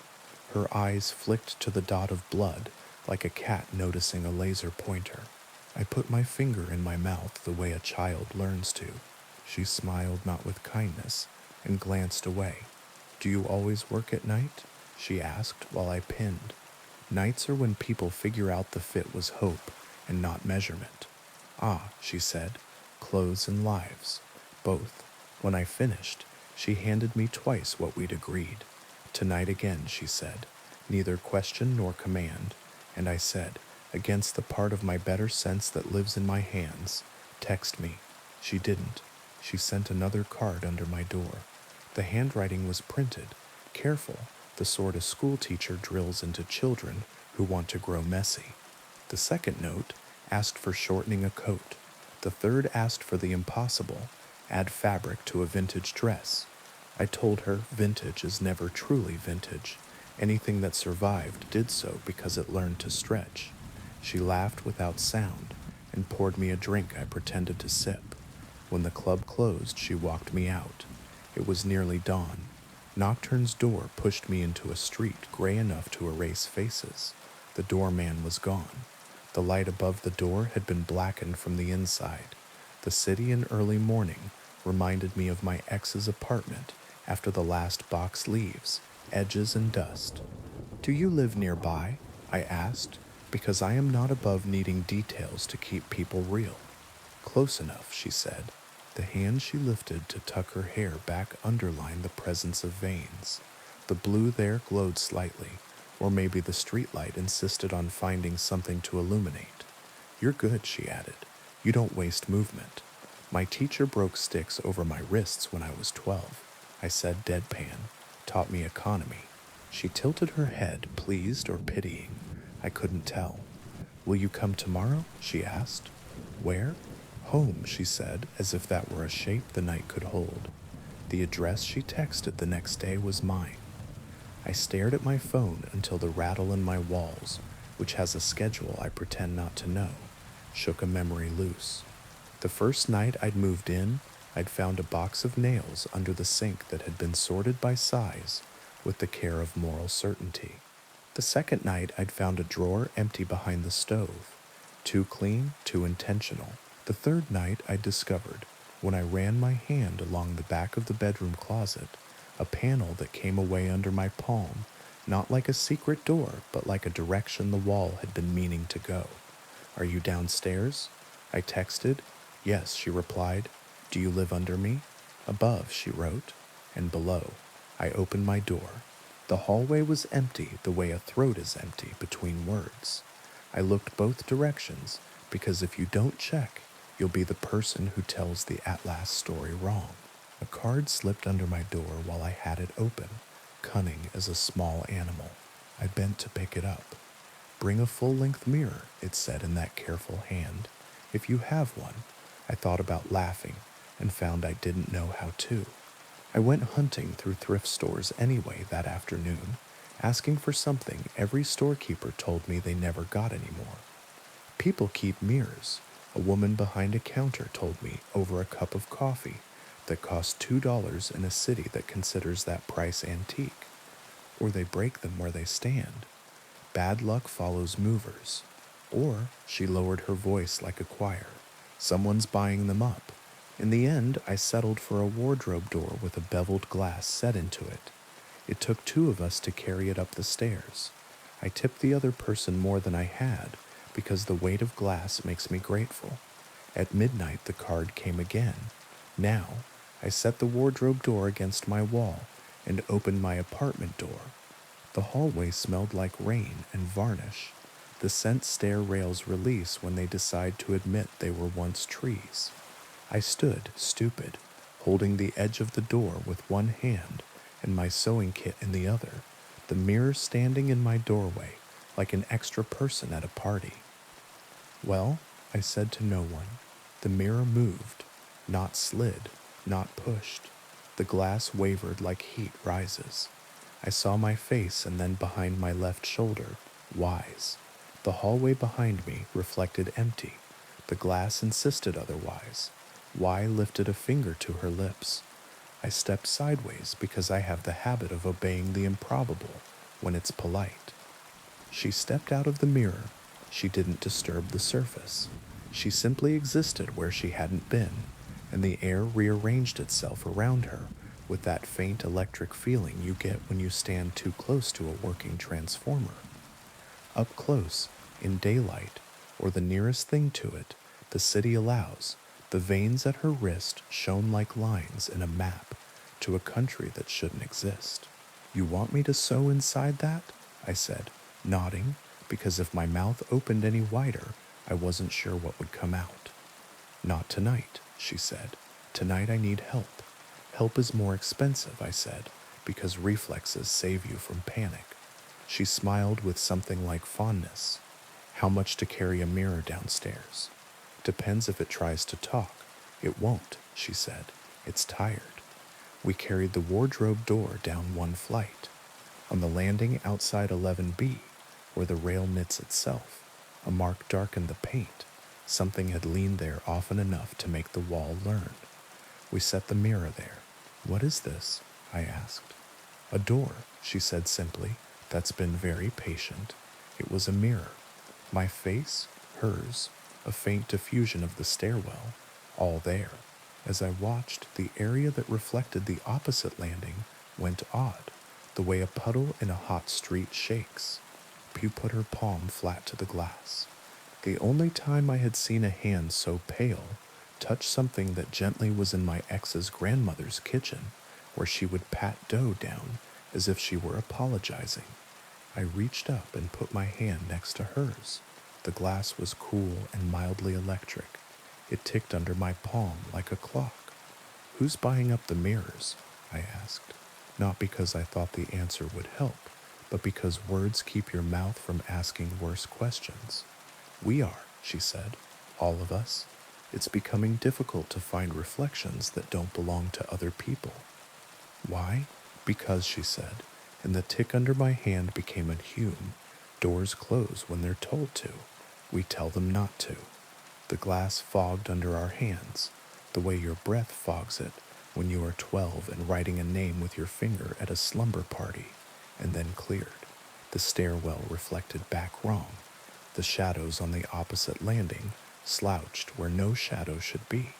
The banister's brass wore a scar it doesn't. Something moved on the other side, slow, patient, close to the ground, as if its knuckles dragged. Don't open, Y said under her breath. I don't open doors when someone tells me not to, I said, watching the other stairwell door blur between states. On our side, the building sighed, the long contented exhale of a radiator that remembers summer. On the other, a hand skittered onto the landing, not a hand. The idea of one, too many joints. The glass cooled abruptly. Who's that? I whispered. A debt, Y said. From before they named this place, we keep it out, some of us better than others.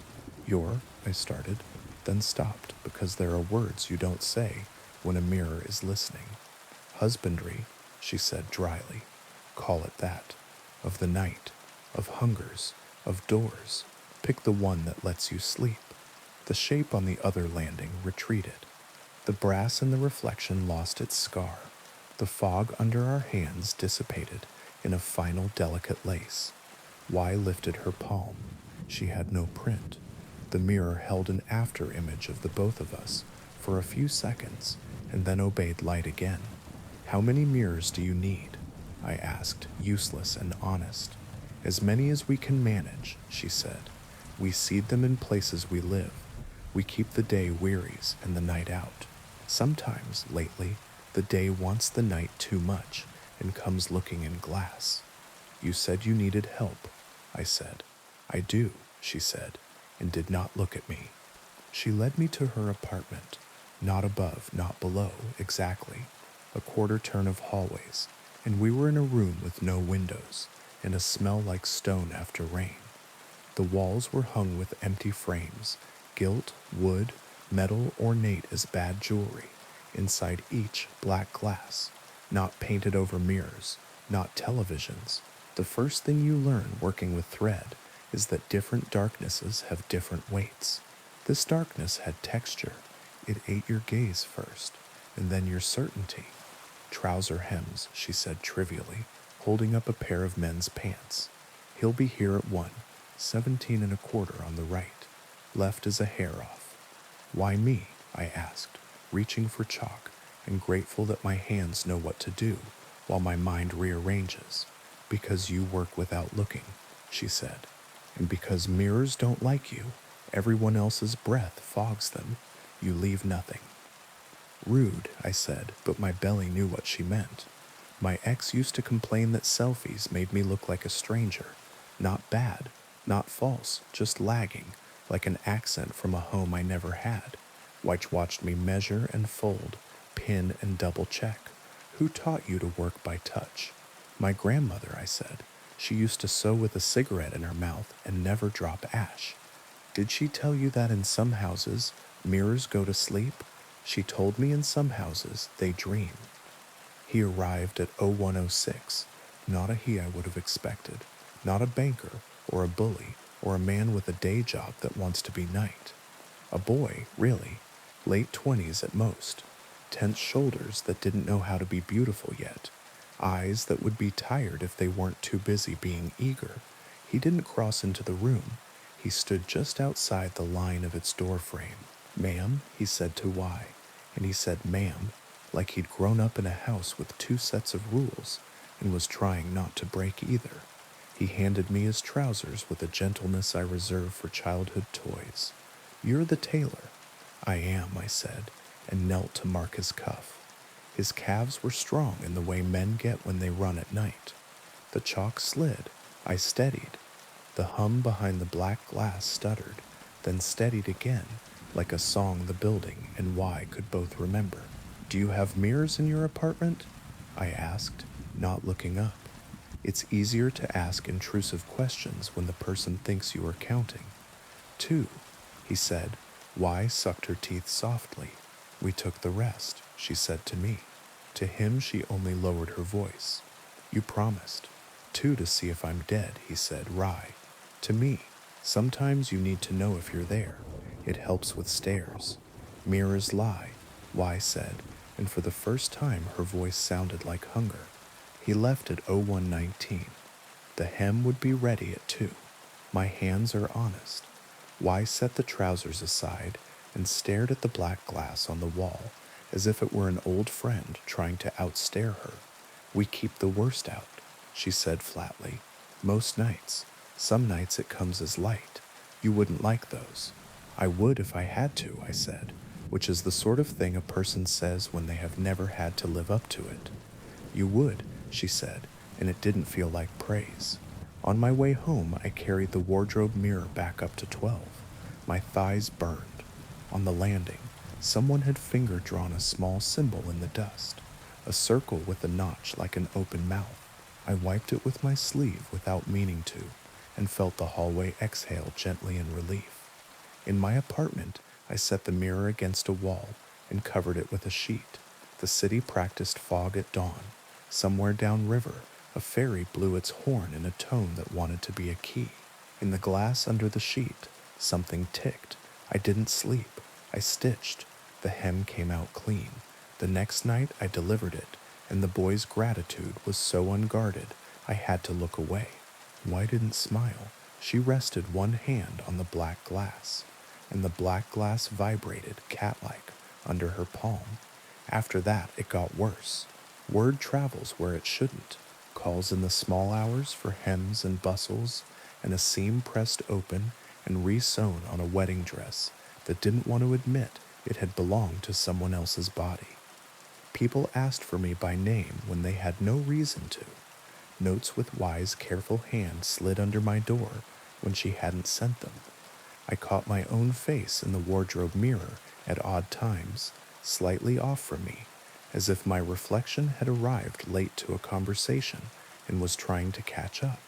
The city's thrift stores ran dry of mirrors, Craigslist filled with pleas, looking for full-length moving sale, good condition, no replies. The club changed its name on the awning every week, and the doorman changed his hat.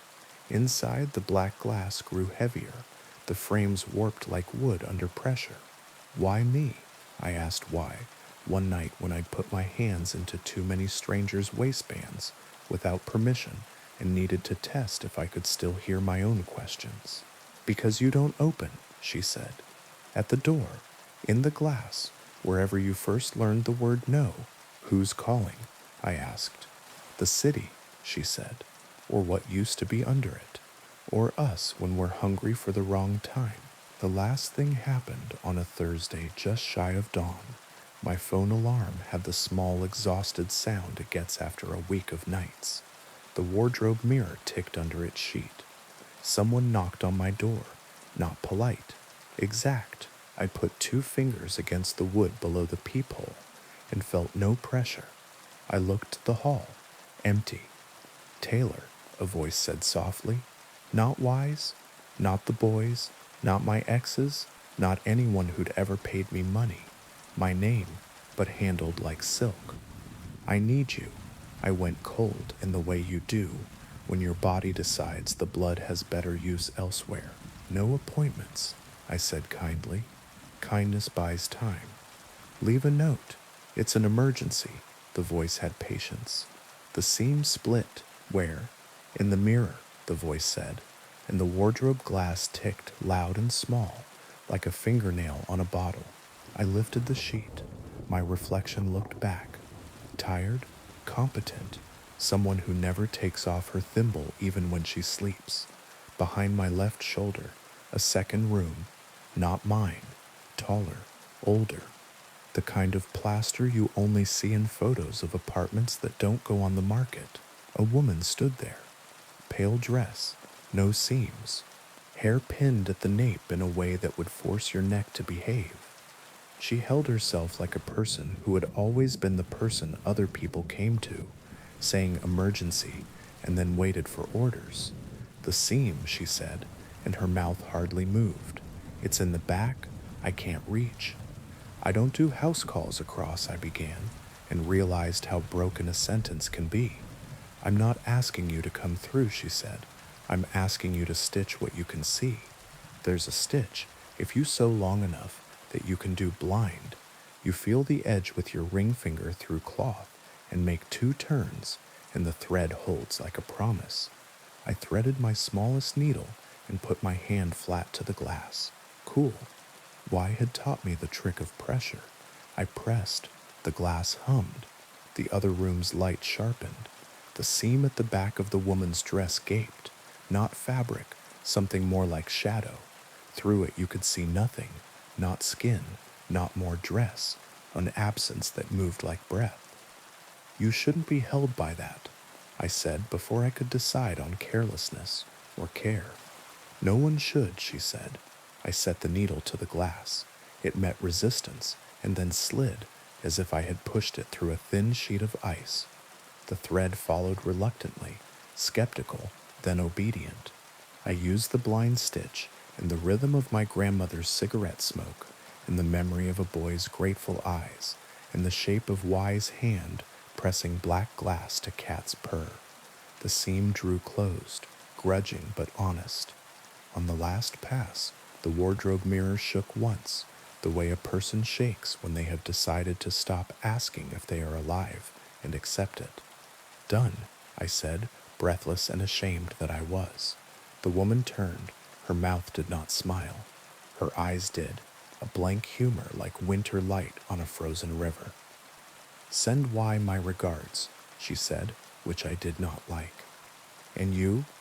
What? Move the mirror, she said, before night. Where?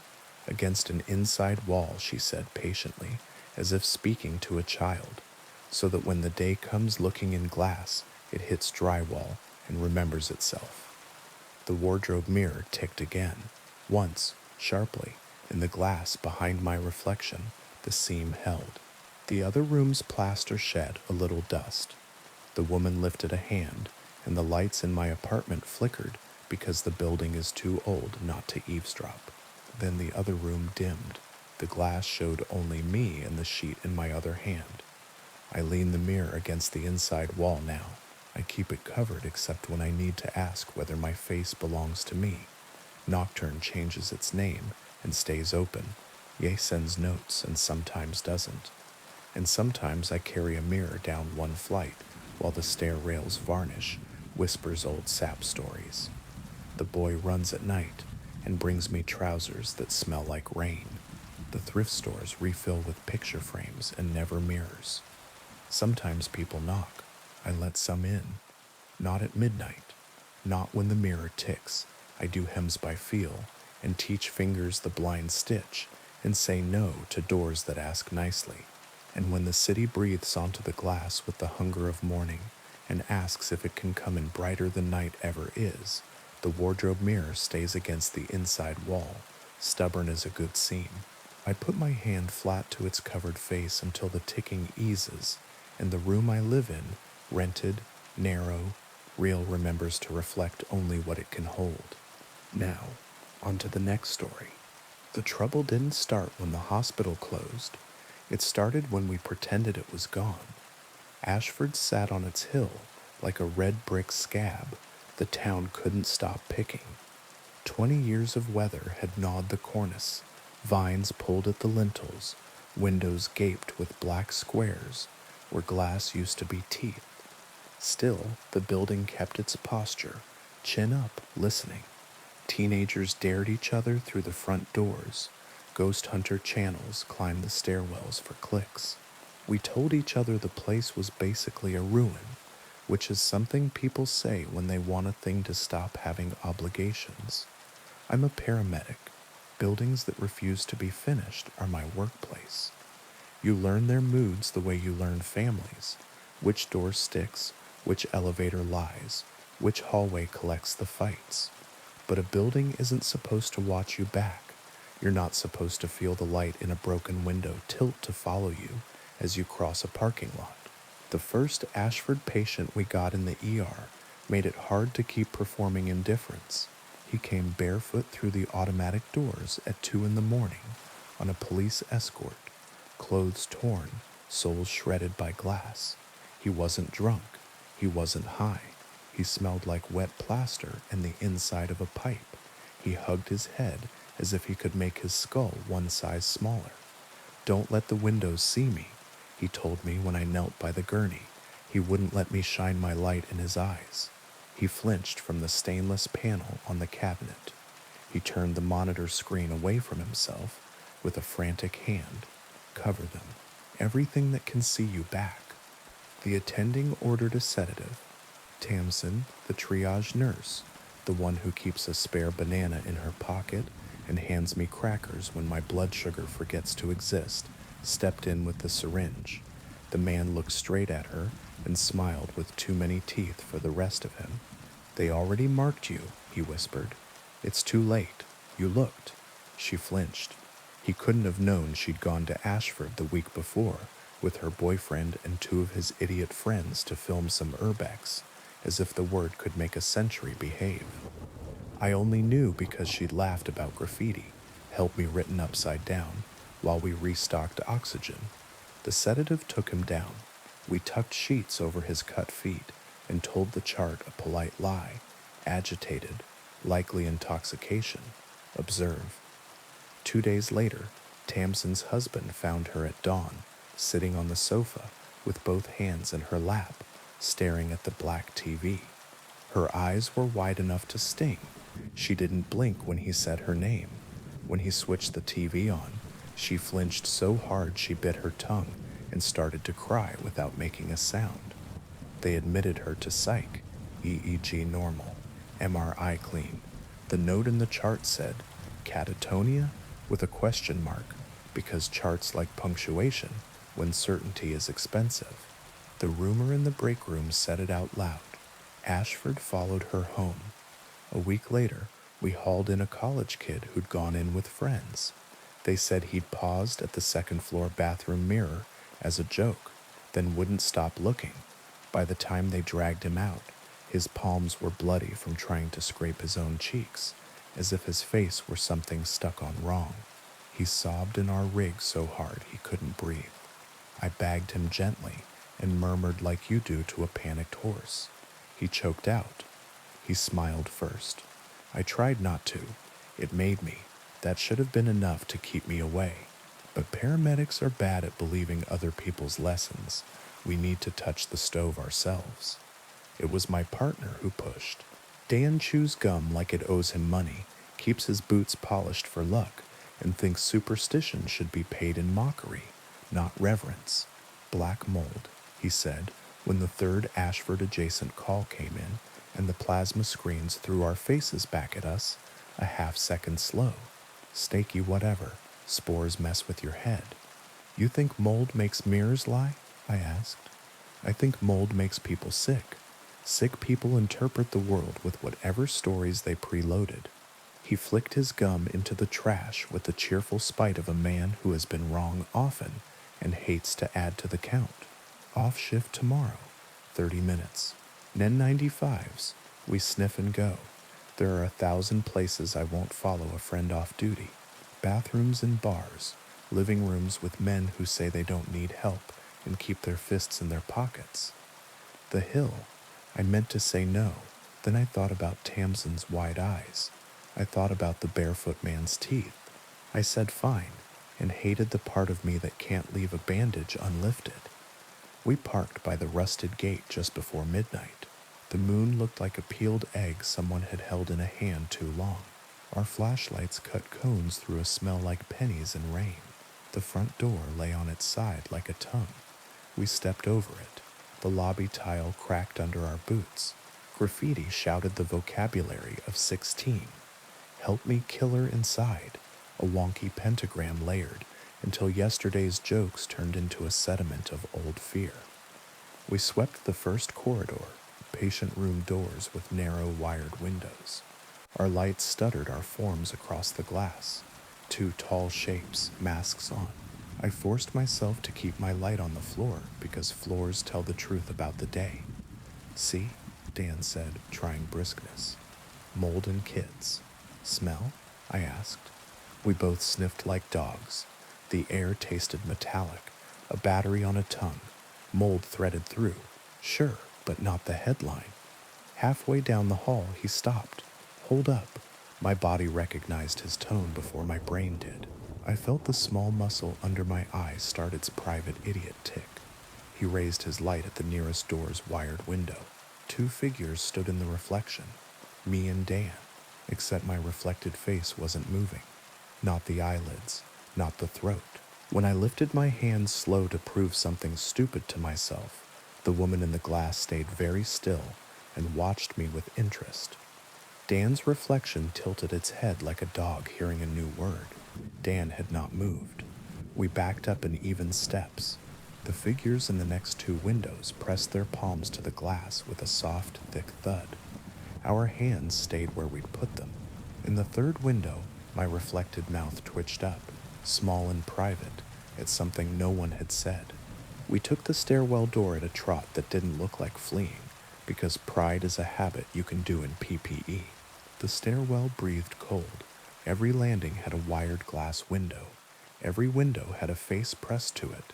Some of those faces were ours, multiplied and scaled wrong like a child's collage. Some belonged to people I knew and didn't. Tamsin, the barefoot man, a boy who died in July with a pit bull whining at the curb. Every face wore an expression slightly out of time. On the third landing, a mouth opened, as if to ask me to hold something. I did not stop. The basement door stuck and then took offense. We slipped through into air that tasted like burned sugar and batteries. Mirrors lined the walls, standing, leaning, stacked in a jittery circle like teeth. Some wore ornate frames with the silver gone to cloud at the edges. Some were cheap rectangles with the safety film bubbled. Some were wardrobe doors that remembered shoulders. They faced inward, angled to catch a center point. Something stood at that point. I wish I could tell you it looked like a man. It didn't. It looked like the part of a mirror that refuses to be glass. A tall, narrow disobedience. Faces skinned across it. A deck riffling. Mine. Dan's. Tamsin's. The barefoot man's. The college kid. The mouth of each face was wrong. When mine surfaced, She smiled too soon. The mirrors in the circle shivered delicately, a dog's ears at a whistle. The thing lifted an arm and pointed. Its arm didn't have joints. It simply bent. We ran. There are choices you get to congratulate yourself for later. This wasn't one. This was the body choosing self over pride, and I led it back up the stairs between windows that tried to be eyes, through the lobby, over the tongue of the door, into night with our lungs on fire. In the passenger mirror of the rig, Dan's reflection smiled when he didn't. In the driver's side mirror, the version of me there breathed easier than I did, like she'd already finished something important and wouldn't share. We didn't file a report. You can't write something wore my face and tested the grin in the same field where you enter transported without incident. We didn't tell the charge nurse, or the cops we like, or each other. Not really. We did what night people do, rearranged small habits and pretended that was control. I taped a rag over the microwave door at the station. I put gaffer's tape over the shiny logo on my watch. Dan stopped wearing mirrored sunglasses. He turned the bathroom mirror to face the wall, like he was disciplining a child. We learned to look down. For a week, the town let us get away with it. Then we got sent to a domestic 2 blocks from the hill. The woman met us on the sidewalk, hugging herself so tightly, her sternum might have hummed. "He won't stop smiling," she said, as if describing a small leak. "He won't stop." Her husband stood in the kitchen with his back to us, facing the sliding glass door. His reflection in it, narrower, slicker, grinned at him. His jaw shook with the effort of not matching. I walked sideways so he had to look at me, not the glass. "Hey," I said, "that tone you learn for men who are losing to an enemy you can't tackle. Look at my nose, not past me, at me." He tried. He accidentally caught the stainless of the fridge. He smiled so hard I thought his lips would rip. We covered the door with a blanket on our way out. We got him to the rig without letting him glance in the rear window. We buckled him and breathed with him until his body remembered the trick, the way a drowned man remembers swimming. He calmed. My hand shook only afterward, when I had no more job to do. That night, because apparently I don't like myself, I drove past Ashford with the windows up and the radio off. Air from the hill tasted like pennies and old rain. The black windows shone like eyes that had learned not to blink. I parked at the bottom of the fence line and looked straight at the ground and still somehow knew the front door lay on its side, with its hinges still trying to finish their last argument. Back home at 3, my bathroom sink turned on by itself to a thread. In the mirror above it, condensation bloomed, where a face would be if I stood there.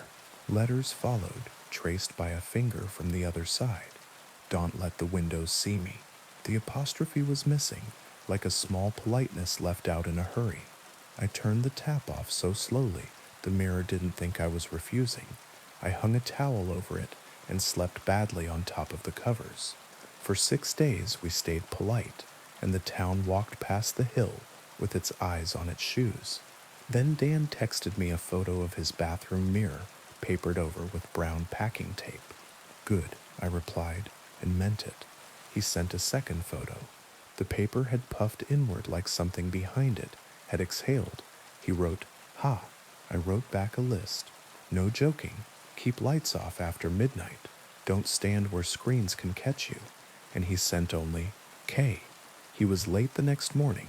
He never texts when he's actually in trouble. He only texts jokes.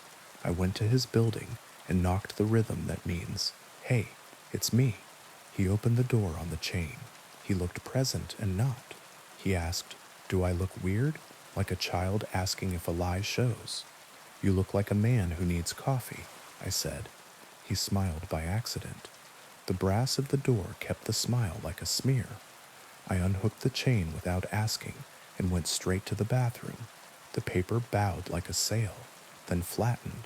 I peeled a corner. In the fog trapped under the tape, someone had drawn a tidy grin with 2 neat teeth. We worked. We didn't go back to the hill together.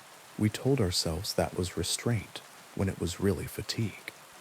Tamsin started to blink again. She kept a sheet over her TV. She avoided the black of her phone screen when it was idle. When I caught her reflection in the microwave, it waved before she did. She laughed once, the sound a person makes when a joke touches bone. Then I did the thing no one had asked for. I went back to Ashford alone. I brought a face shield, not for droplets, for glass. I wrapped my phone in gaffer's tape so it would be a brick and not a lake. I wore a watch with a scratched plastic crystal that refused to reflect. I kept my light on the floor, except when the stairs demanded respect. I talked to the building because I am the kind of person who talks to dogs, cars, and rooms. Just me, I said, stepping over the door's tongue. Small business. The stairwell windows were empty. That was worse somehow. The basement door yielded like a tooth you shouldn't have wiggled. Down there the circle remained, but with a gap in the far wall where mirrors had been. Someone had moved them. Where? Who sells old mirrors by the pound? Why did the thought of them standing in somebody's antique booth make my stomach go hard? The center held the tall wrongness. Faces slid across it like cards. I saw mine older by 30 years. Mouth careful, eyes practical. I saw Dan trying not to grin. I saw Tamsin, hair unbrushed, furious at being looked at. The thing rotated its faces with patience. It didn't move toward me. It didn't need to. Hey, I said, because if you're going to be foolish, be polite. You don't get them, you hear me? You don't get my people. The mirrors shivered. The thing tilted. Behind me, at the door, something at floor height dragged one not hand across the threshold. The glass nearest the door leaned in, as if to listen. I stepped around the circle, away from the center. I put both palms against the nearest mirror.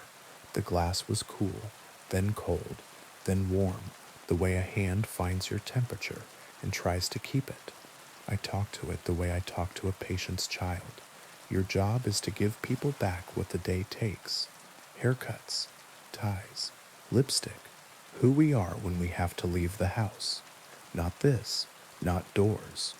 The mirror hummed, old TV hum, the kind I could hear as a kid even when my parents thought the set was off. The surface steadied.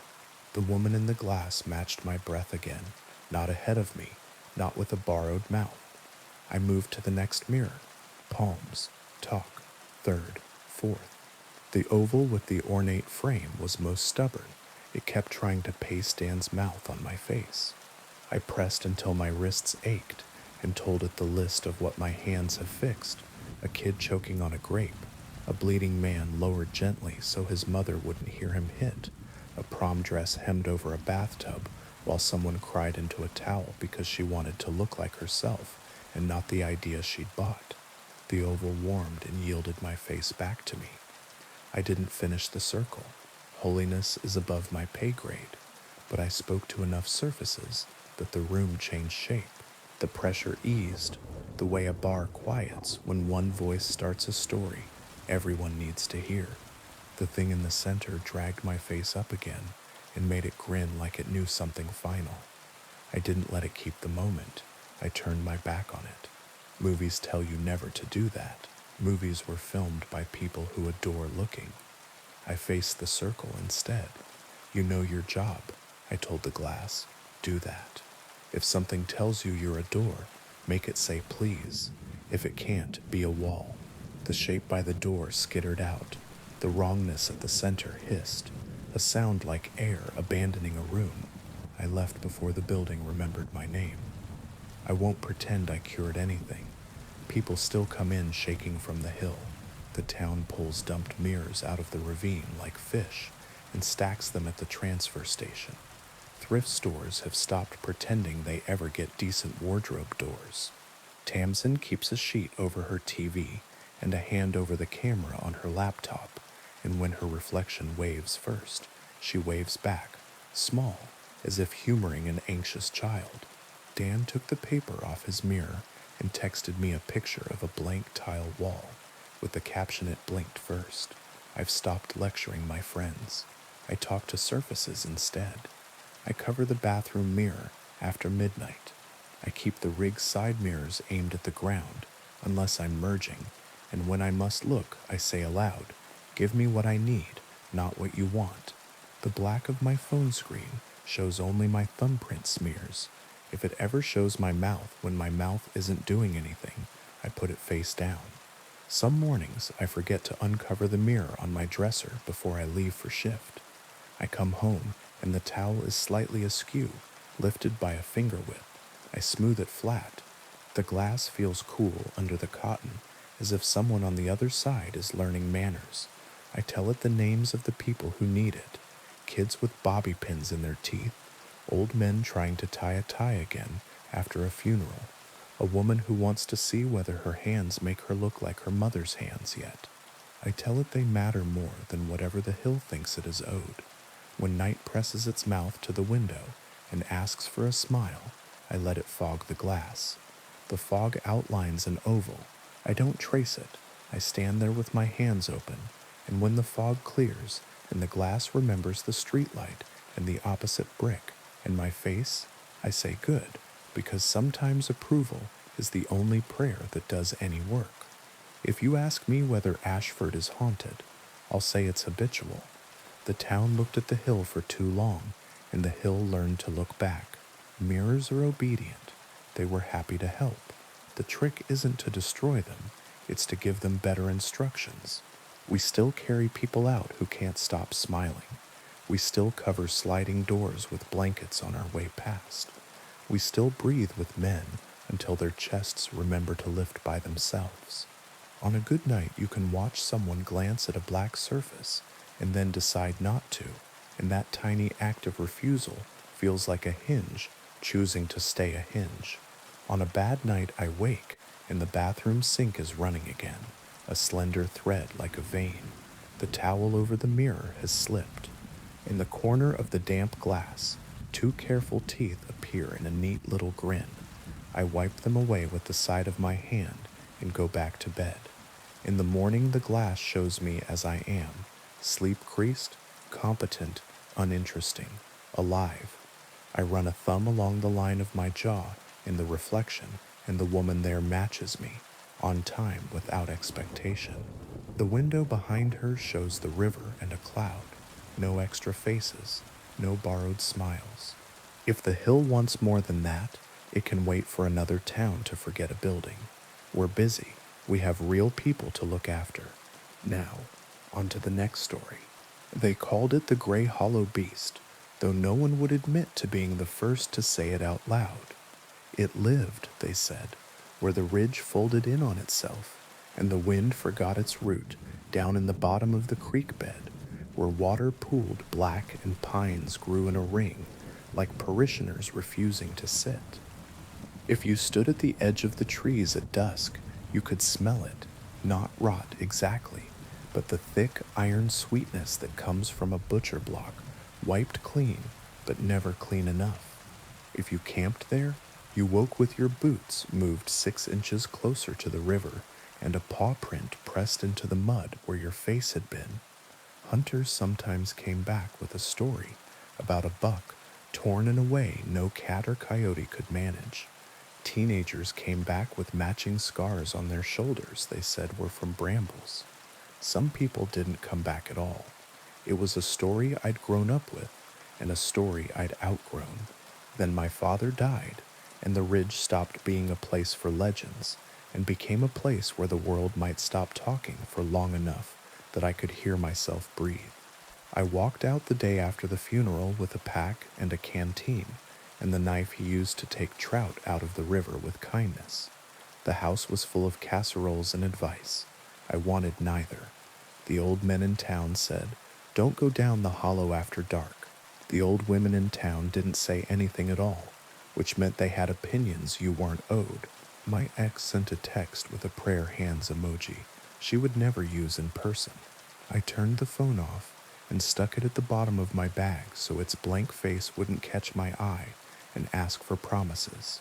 Past the last mailbox, the road turned to gravel, then to 2 ruts with grass in the middle. Pines leaned in like eavesdroppers. The hollow took sound the way quilts take heat.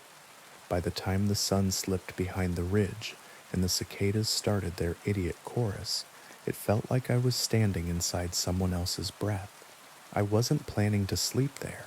I wanted to stand in a dark that wasn't full of picture frames and sweaters that still held my father's shape, and then walk back with my head in one piece. Instead, I found a cabin where no map said a cabin should be. It sat down in the fold like a knot in a rope, boards gone silver, roof furry with moss, porch peeled down to splinters where feet used to learn the house's rhythm. No path, no chimney smoke, no signs of anybody except the lock on the front latch was new and bright as a coin. Someone had put money here.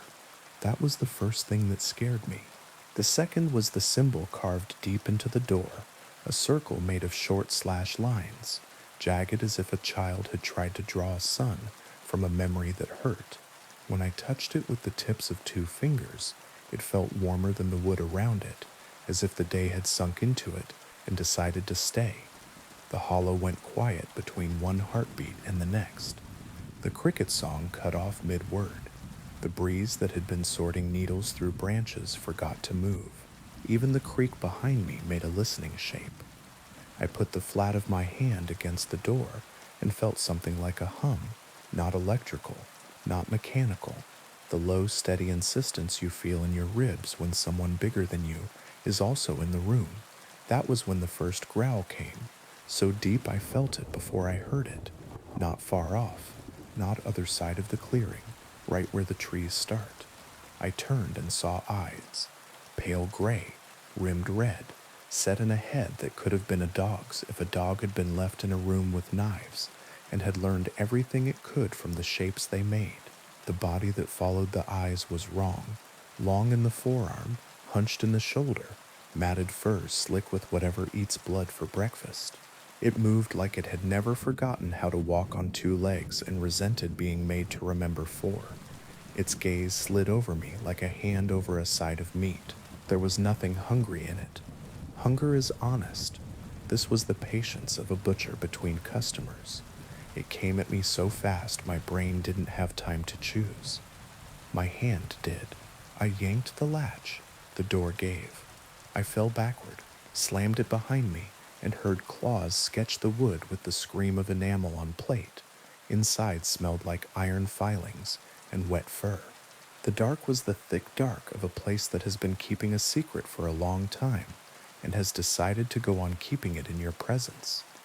I got my light out with fingers that didn't want to obey and saw chains bolted into the walls at ankle height and wrist height and throat height, hooks in the rafters, a table with knives laid out in rows, blades honed down to hisses.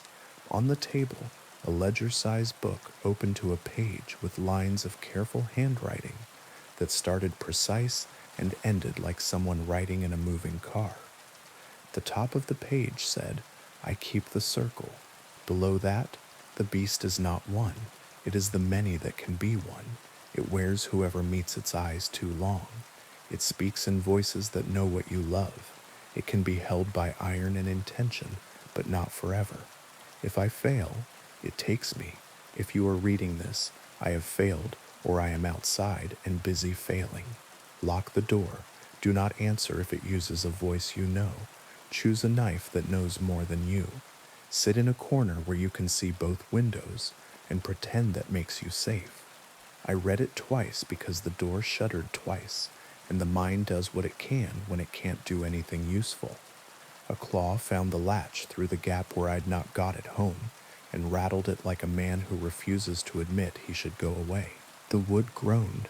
The carved circle in the door seemed to warm under my palm. Then the scraping stopped. Silence went on long enough to start doing harm, and then a voice came through the wood. "Son, open up. It's me." My father's voice, with the last 3 months of cigarettes it had held, and the last 3 weeks of morphine it had pretended not to want. He'd been in the ground exactly a day. I'd probably still had dirt under my fingernails. "Please," he said, "you don't have to be afraid. It's a stupid old story. It's only me." I swallowed. I made my mouth into a straight line and tucked it in. I looked down at the page. Someone had underlined "Do not answer" and scrawled beneath it, "Even if you're polite." "You always were a hard one," the voice said in a different tone, amused, as if it had remembered a joke it could use later. Then it laughed. The laugh was what happens when you put two incompatible substances in a pan and stir hard foam and black and things that never belong together. I sat in the corner with a knife that had white scarring along its spine and a grip worn down by a hand that had been holding more than wood, and I did what the book told me to do. I did nothing for as long as I could. The thing outside circled the cabin until the sky paled. Its claws ticked on wood and dragged on stone. Its breathing proved the size of its lungs. Sometimes it wept like a drunk on a porch. Sometimes it said my name, the way my ex says it when she's telling a story about me that has a punchline. Sometimes nothing at all, which was the worst, because you can't hold yourself rigid against a laugh or a name indefinitely. You fail somewhere. You fall asleep in a corner and wake with your head listing against a wall and the knife still in your hand. When the gray behind the trees turned into real morning, it went quiet with the satisfaction of a worker putting his tools down. I waited. I counted to the number that used to get me as a child, from here to the end of the block, back when I believed in bargains made with telephone poles and cracks. I got up when the light through the dirty windows went from soured milk to polite. I opened the door with the knife held stupidly because knives don't make a difference when a story has decided to be true. No tracks, no fur snagged on a splinter, no claw marks in the porch except the ones on the door. Those the night had deepened and neatened, little slashes that had been scratches now becoming part of that carved circle, their angles righted, their lengths matched, like a kid who can't stand an unfinished drawing. I should have left then. If I'd been the person I had been a year ago, I would have walked out of the hollow using the same steps I'd used to get in. Grief makes you forget what you know. The hollow makes you learn what you wish you didn't. I took 2 hours in daylight to try every direction. North, the ridge gave itself up to bracken and tiny white mushrooms, and loops back to the clearing. South, the creek got wider, and then narrower, and then the same, and then the same again. East ended in a stand of young pines with identical scars at exactly the same height, as if something had paced them once and decided to count. West was a rabbit path that stayed a rabbit path and got bored of being one and dumped me into the hollow again, where the cabin waited like a laundry basket you'd been pretending not to see. The book had another page. It looked like someone had come back from doing something that let their wrists return to their hands and had sat while the adrenaline decided if it would leave. Iron restrains, salt confuses, chalk remembers, but only if you choose to stay inside. Do not chase. Do not try to cut anything that wears a familiar mouth. Gateways in this place do not open to roads. They open to repetitions. The beast runs the spiral the way water runs the sink.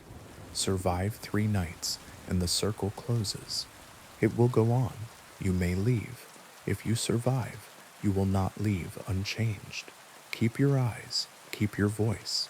If they call your name after, do not answer unless you can count your breaths while you do it. My father had taught me to count my breaths in other rooms, emergency rooms, courtrooms, living rooms where he was going to say something that would go wrong and needed me to keep my face soft. The words in the book felt exactly like the thing he would have said, except written by a person who had been fighting a wolf with a history degree. I took inventory. The cabin had a pump in the corner that brought up water like a throat brings up the last of a bad dream. A cupboard with 3 tins that had labels bleached down to nouns: beans, salt, matches, a nail keg with nails different enough to tell you a man had picked them up from more than one place. No bed, a single chair, the corner where I could see both windows. The second night the beast arrived before the light finished failing. Its shadow went past the window in a way that made the dirt on the glass stand up, as if dust could hum. In the lamplight, its fur looked not brown or gray, but the color of old locks. Its back bristled where a back shouldn't. When it turned its head and looked in, the eyes were not lanterns, they were coins, cold and flat and expensive. It spoke in my voice, not through the door, inside my ear, as if there had always been a tunnel from the hollow back to the place behind my eyes. You don't have to make this hard, I told myself, using me on me the way you use a tool instead of a fist. Let it in. Wear me. Stop trying so hard to be the only thing keeping something in place. Teeth help. I pressed my palms to the table and felt the grain as if it were a relief map of a country that had survived both kinds of war, guns and old grudges. The knives on the table vibrated, not from any wind. My reflection in the dark window grinned when I didn't. I had nothing to fight with except choosing to sit, so I chose to sit. The beast tried new tones. It tried my ex, soft, saying the thing you want people to say when you've lost someone and they are tired of saying sorry. It tried Tamsin, laughing like a friend. It tried my boss, angry. It tried the old woman who ran the bait shop and had never said 3 words to me. The circle on the door warmed under my hand. Somewhere outside, something small startled and ran in a shape that a fox would have liked to follow. Toward morning, it went quiet. I slept the way people do in chairs when they're keeping vigil. 2 minutes, a minute. The space between breaths you can hold if you're not trying to impress anyone. The 3rd day, I stayed inside. The book said you could go out, and the trees would bring you back. It didn't say you couldn't leave yourself in little pieces along the way like breadcrumbs and come back emptier each time. I ate beans cold and drank pump water that tasted like pennies and iron and counted to numbers I hadn't used since catechism. The 3rd night it howled. The first 2 nights it had been gracelessly hungry. This time it announced. The sound went up the ridge and came back wrong, as if the hollow were a bell with a crack in it. The chain on the wall pulled tight though nothing had gone into it. The hooks overhead trembled with the confidence of old mistakes.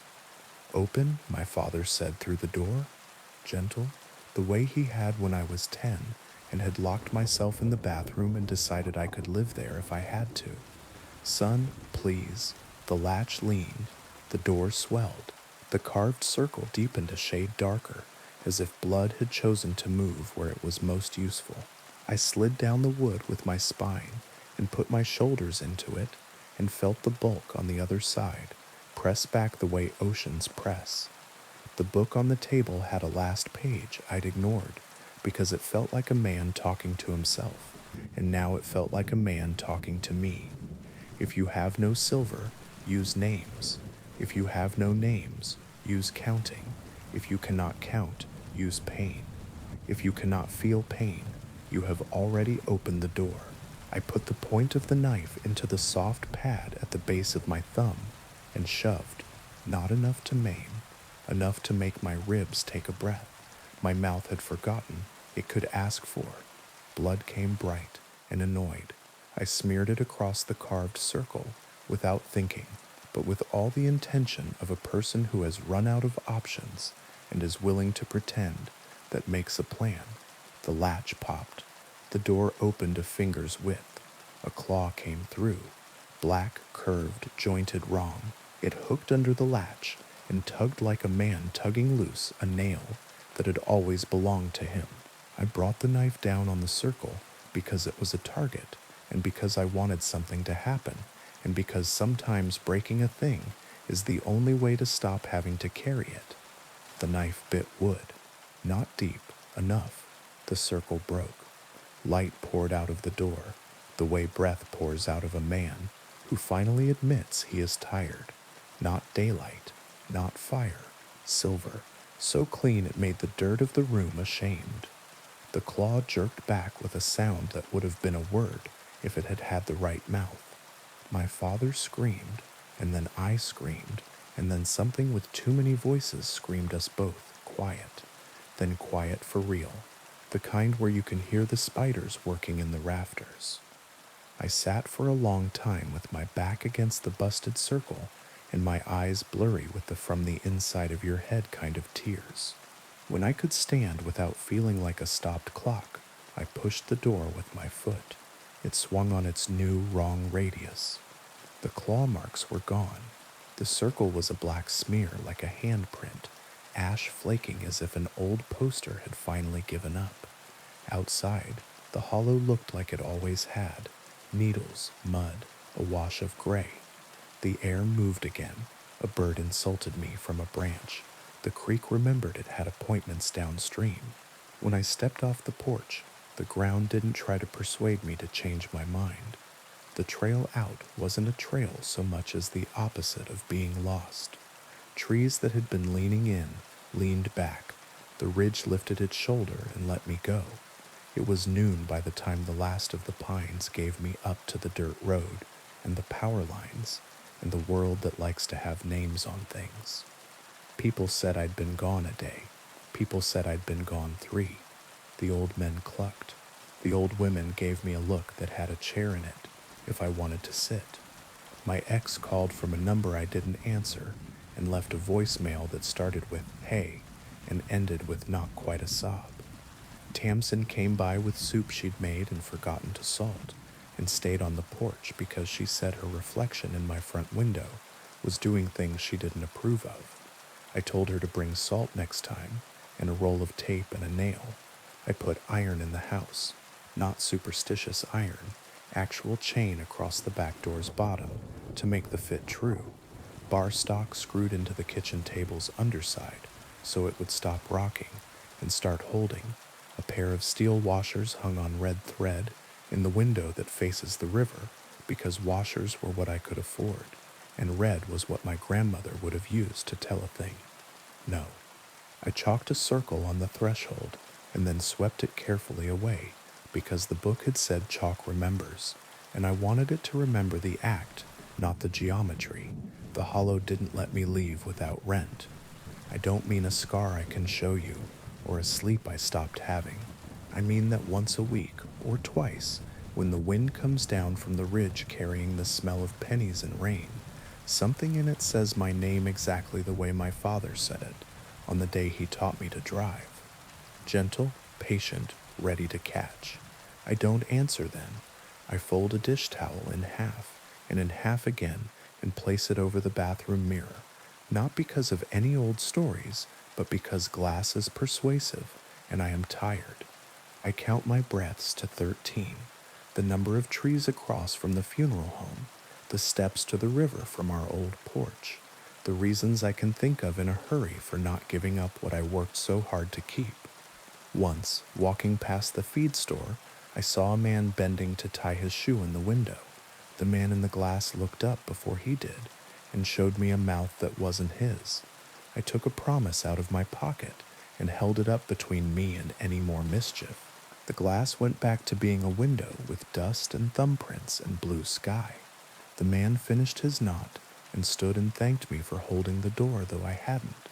Twice now I've woken to the sound of water running, the sink on, a skinny thread. Both times there were words written on the fog of the mirror, where a face would be if I were brave enough to look. Come back. Both times I wiped them away with the heel of my hand and said aloud, no. Not loudly, not prayerfully, just like you say no to a dog that is about to learn a bad habit and will be better for not knowing it.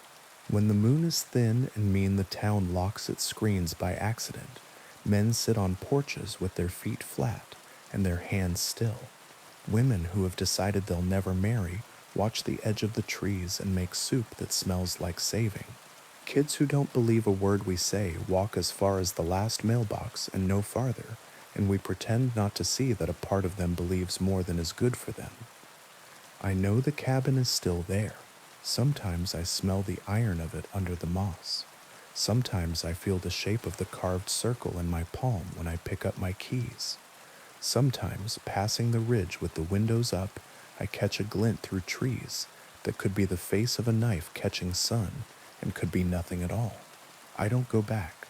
I keep a nail and a length of red thread and the knife with the white scarring along its spine in the drawer by the stove. If guests ask what the iron washers in the window are for, I tell them they keep the glass from buzzing when trucks go by, and this is mostly true. If anyone says the gray hollow beast like they think it is a sound to bring to a fire pit, I get up and go make coffee and count to 13 while the kettle tries to be patient. On good nights, people, I love say my name and mean me. On bad nights, the hollow says it and means a door. On those nights, I say nothing, and the wind carries on down river. Disappointed, and the pine needles remember their manners, and whatever is looking for a familiar mouth goes to the next town that has almost forgotten one of its buildings and will learn again not to. Now, on to the next story. They warned me not to take Harlow's Bend after midnight. Every town has a road like it, the shortcut you only admit you use in daylight, the strip of cracked asphalt that feels too narrow for two cars, even though it's striped for them, the kind of place headlights never quite reach far enough. Harlow's Bend was ours. It cut through a stand of oak that had learned to lean, past a ravine that swallowed tires when the shoulder gave, across a creek that had a way of flooding only in the dark.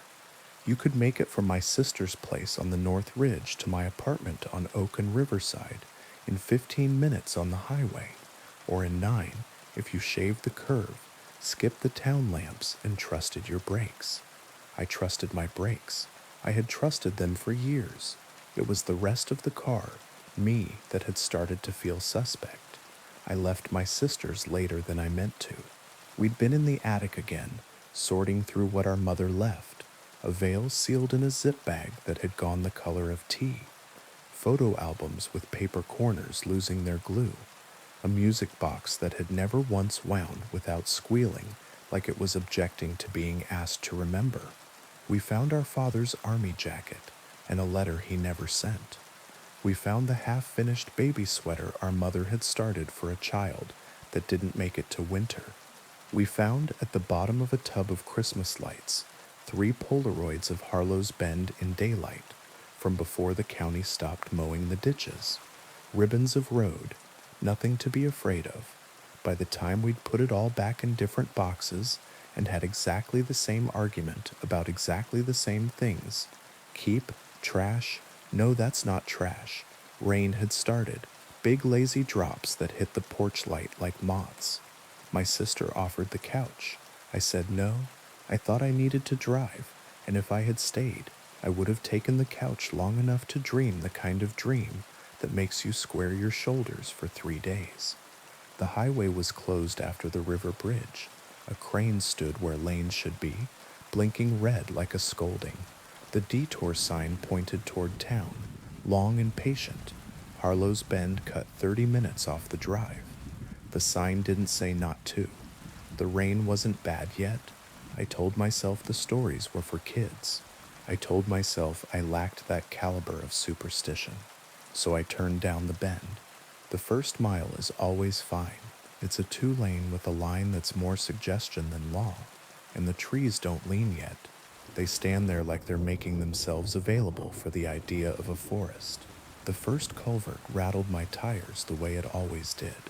I passed the rusty mailbox with no name, where teenagers leave notes for each other in summer. The gap in the fence where the deer pretend they need an invitation. My wipers squealed their small, infuriated squeal.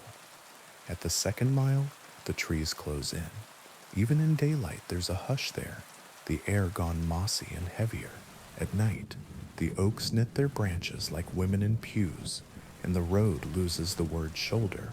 My headlights always feel weaker here, like they're working through grief. This time, they felt like they were working through my grief. I leaned forward, chin over the wheel, and tried not to make bargains with my own eyes. The sign came up too fast, and also right on time. Slow curve ahead. It's a rectangle pitted with rust and old BB shots, the kind of sign the county replaces every other year, and this road eats as practice. It was swaying on its post, just slightly, though the night had gone windless. The rain hit it, ping, ping, and the swaying didn't change. Okay, I said out loud. Saying okay to nobody is a way of telling yourself you're the one who gets to answer. I eased my foot. The car did that float thing it does when you find the edge between control and the road, doing you a favor. The radio crackled to life. I hadn't turned it on. Static bleached the air, then cleared like someone lifting a bowl off a candle. Under it, a voice, not a station, not a song, a voice in the register of a person trying not to panic. Don't stop, it whispered, shredded, no matter what you see. I thumbed the dial out of reflex. The needle didn't move, or it moved and the sound didn't change. The voice shivered up through the speakers, as if it was using my wire. Keep driving, it said. Not louder, exactly. Closer. I pressed the power button. The radio went dead. The silence after had a texture, fine like dust. The curve is tighter than it looks. You can make it without touching the center line if you've had enough practice, and nothing unexpected is there to argue. My lights swung, slick across black. They slid over bark, over wet. They found the woman standing at the shoulder. She wore white. Maybe it had been white once. Now rain had glued it to her body. A slip, or a dress, or some nightgown that shouldn't have been anywhere but a house. Hair dark with water stuck to her cheeks. One hand lifted, thumb out, that old American prayer. I have driven past men with signs, and women with strollers, and boys who thought they could outrun cars. I know how not to stop, but she lifted her head and looked straight through the windshield into me. Her eyes were my mother's. I braked so hard the back of the car did a little prayer to physics.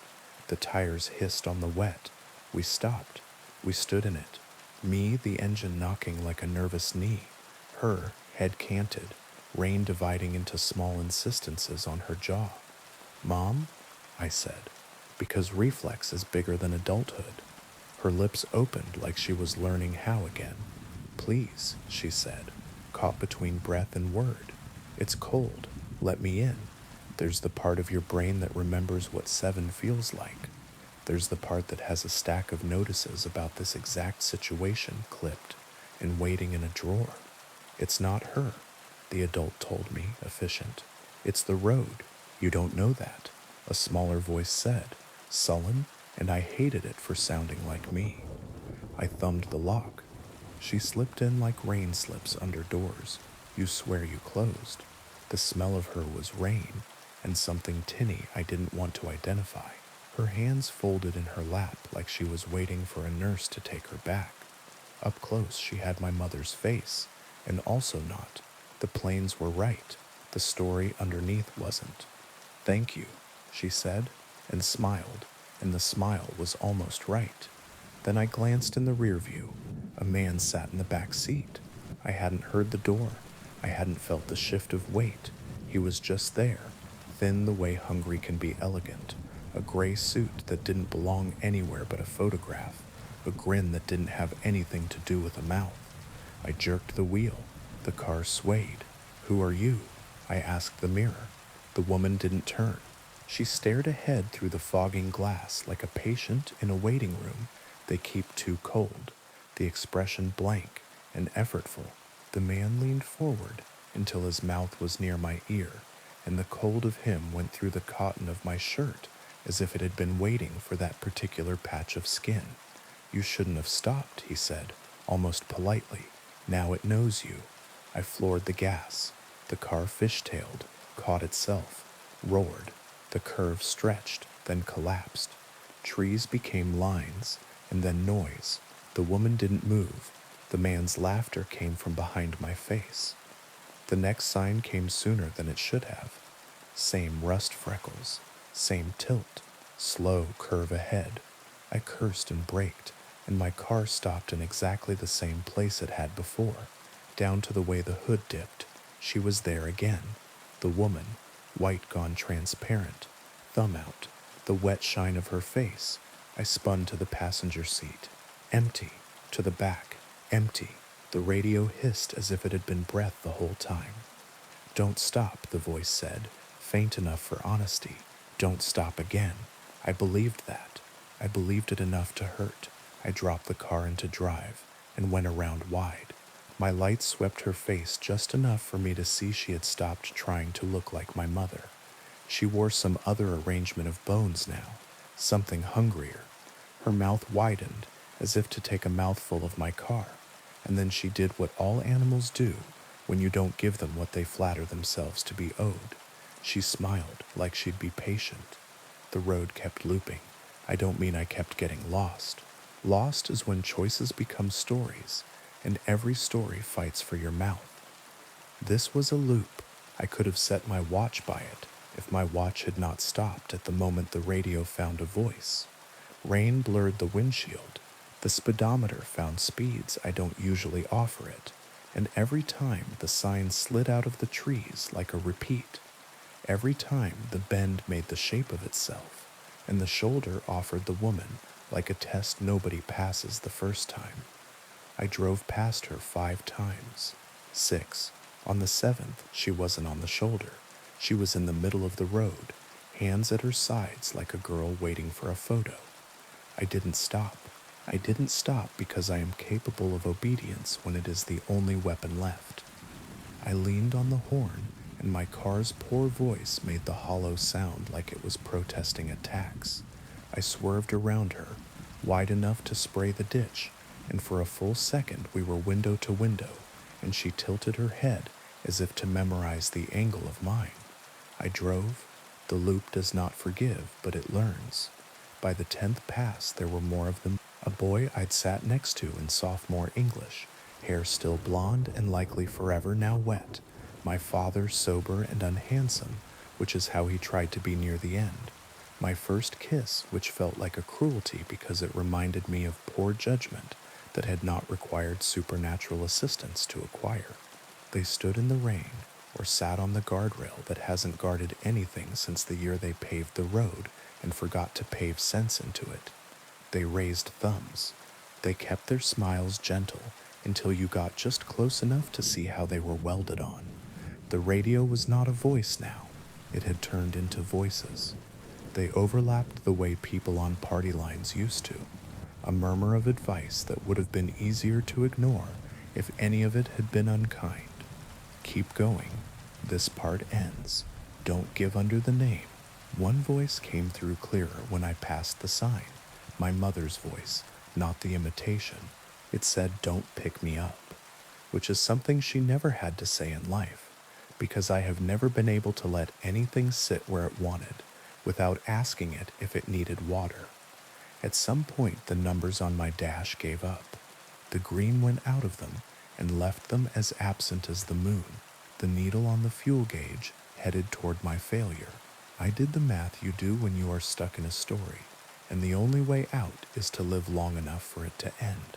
The math did not like me. On the 14th loop, the man in the back seat was there again. No door, no shift, just the particular cold his mouth makes when it wants your ear.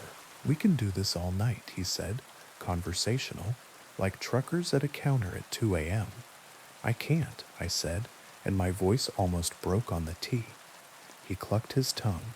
"You can't imagine what you can do when you're invited properly." I pressed my finger into the soft place of my palm until the pain brought prayer back into the range of things I remembered how to do. On the 15th loop, something changed enough to frighten me beyond anger. The curve tightened, not by much, by the thickness of a promise. The oaks leaned another angle in, made a roof of the road, shrugged off the sky. My headlights hit a wall of rain, so heavy it looked like a curtain. The sign swayed as if someone had bumped it walking by. When the car broke through that sheet, the air tasted wrong. Less fresh, sharp, like damp copper. "We're in deeper," the man in the back seat said, pleased. "Good. Sometimes it takes a while for you to learn to listen." "I'm listening to the radio," I said, surprised by how steady I sounded. It told me not to stop. "Oh," he said, "that's me too." And he laughed. The laugh wasn't cruel. It wasn't anything. It was patience pretending to be sociable until patience could eat. On the 19th loop, the figure on the shoulder was a girl in a jacket too big for her, jeans rolled to keep from dragging. The eyes were not anyone I knew. The mouth was. It was mine, at 13, when I discovered what a mirror could do to you if you held its gaze too long without a purpose. She lifted her thumb like hitching was a skill she'd been looking forward to mastering. I rolled past her. The radio whispered, "Good." My hands were cramping from the way I was holding the wheel. My right calf had started to send up fireworks every time I asked it for gas. I wondered if I could make the loop on cruise control, and if letting the car pretend to be me would count as surrender. I did not try to find out. On the 23rd loop there was a light. It wasn't the sign. It wasn't a car. There hadn't been any cars since the crane. It was the yellow square of a window, way off through the trees, up the hill past the bend. It looked like a gas station looks in the middle of nowhere when you have learned how to believe in good luck again. The voice on the radio went quiet. That was how I knew this light was dangerous. I gritted my teeth and drove past the curve and the shoulder with no one on it, and the place where the oaks made a tunnel and the sign that had been waiting. The yellow stayed with me. Then it was ahead again, closer. The road is a thing that thinks it is a straight line until you ask it to be. I reached a cross street that I've never seen in daylight. Four-way stop, wet paint bright, a sign with 3 places I didn't know. On the far corner, a service station that hadn't been built in this county any time I'd been alive. Glass on 3 sides, old pumps with belly dials, a Coke machine that was trying to remember its youth. The bell on the drive clicked when my tires went over it. Inside, a man stood up from behind the counter, wiping his hands on a rag, and smiled right at me. The door to the station swung open before I had time to decide whether my car would turn itself off if I removed the key. The man waved like we'd known each other. He wore coveralls with Harlow stitched over the breast. His hair had the shine of men who know where grease lives. The light behind him made a rectangle of his shoulders and cut a square out of the rain. "Lucky night," he said. His voice came through glass. It felt like it came up through the floor of my car. "You're near out, aren't you?" I checked the gauge. If it had any truth left, it said I was a quarter from being interesting. He laughed. "You're past empty. We can top you off. Come on in and sign." I turned the radio back on with a finger I couldn't feel. Static. Then a voice I recognized because it had told me to eat when I didn't want to sit when sitting was the worst. "Don't go inside," my mother said, very tired and very exact. The rain slackened in that way. Rain does when it wants you to feel sorry for it. Harlow, if that's what he was wearing and that's what he wanted to be, leaned his hip against the door jamb and scratched a cheek that didn't itch. "Your mother," he said, friendly, "always thought she could keep you from making friends." I should have driven. I should have backed out with my hands steady. Instead, I reached for the handle on instinct, the human thing where another human is framed in bright, and you think, yes, door. The minute my fingers closed, the man's smile widened. Not like a smile does, but like a drawer does, and for a full second, the light behind him went wrong. Too cold, too white, not light at all. But the idea of light, so bright, I saw the tiny bones in his hand raised in welcome. I drove. He didn't shout. He didn't chase. He stood there with his rag, and the bell on the drive clicked twice, and the yellow square died like a TV set, clicking off. After that, the loop was different. The oaks leaned away a hair, as if embarrassed. The sign had a fresh BB scar. The smell of wet copper faded to old rain. On the 26th pass, the woman in white stood on the shoulder with her thumb out and her mouth composed and her eyes not anyone's eyes anymore. I did not stop. The radio said nothing. I decided I didn't believe in voices. The gas needle went under the red line and then under whatever goes under red. The car complained like a child who has learned the word no and enjoys its mouthfeel.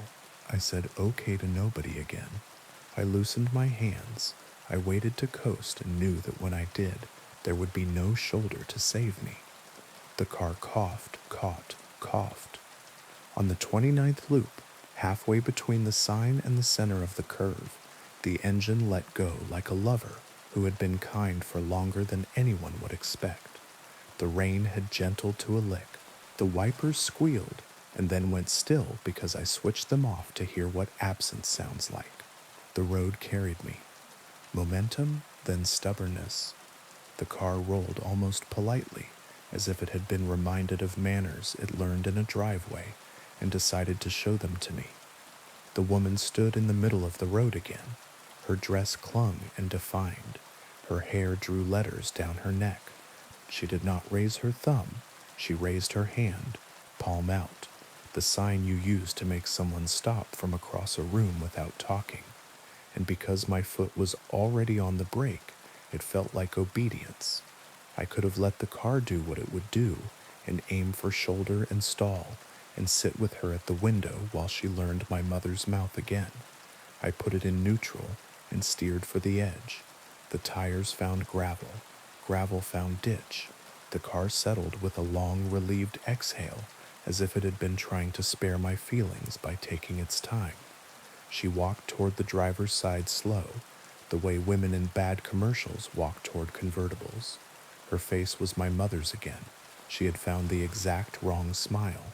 Please, she said, and it was my mother's voice with the morphine gravel in it, and also the small humor a person uses when you are disappointing them. Don't be cruel.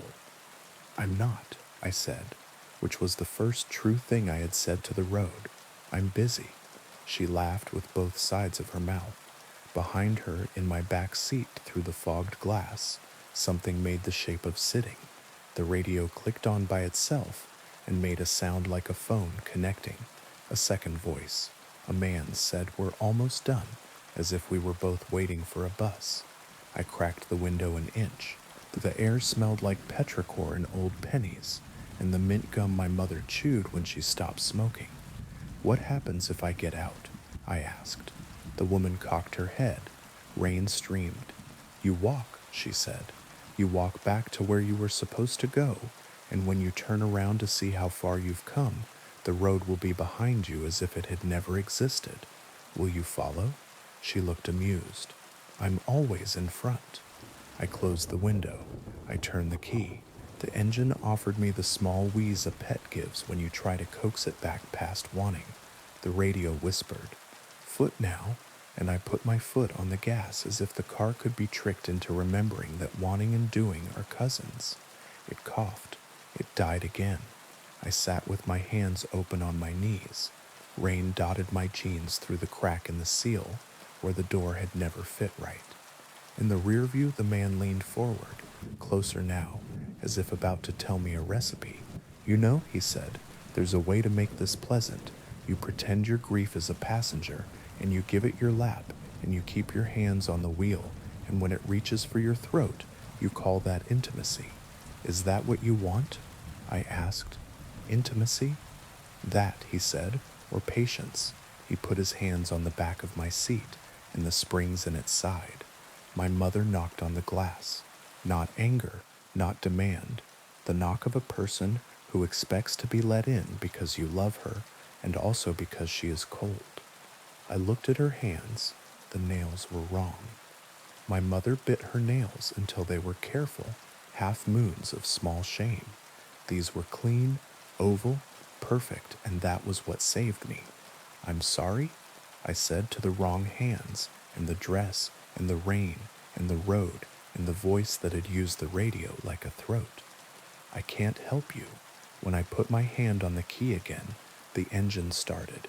No coaxing, no cough, just the ordinary small miracle of pistons remembering their shoulders. I slid the car back onto the asphalt like I was leaving a dance with a partner who would tell stories about me later. The woman's face fell through 3 expressions too many to belong to one person. The man in the back laughed once, the laugh of a person who lost at cards and has decided to be excellent about it. And then the radio said in my mother's true voice, Go. So I went. The loop didn't break. That would be too much like a moral. It thinned. The oaks made a little room. The sign swayed like someone had kicked it from a passing truck. The curve felt less confident about its own geometry. When the bend unspooled into straight, and the trees on either side returned to being trees instead of audience, the yellow light of town found me like it had been waiting for an apology. The car ran on fumes in relief into the empty grid of 2 a.m. My streetlights are sodium orange. They made the wet look warm. I parked under the tree that drops helicopter seeds in spring like a dad showing off for his kids. The engine ticked, rain softened to memory. When I turned the key off, the radio clicked and then whispered, so soft I thought I might be inventing it. Home. I sat there long enough for the windshield to fog over the places where my hands had been. When I lifted them, they left prints that looked exactly like prints.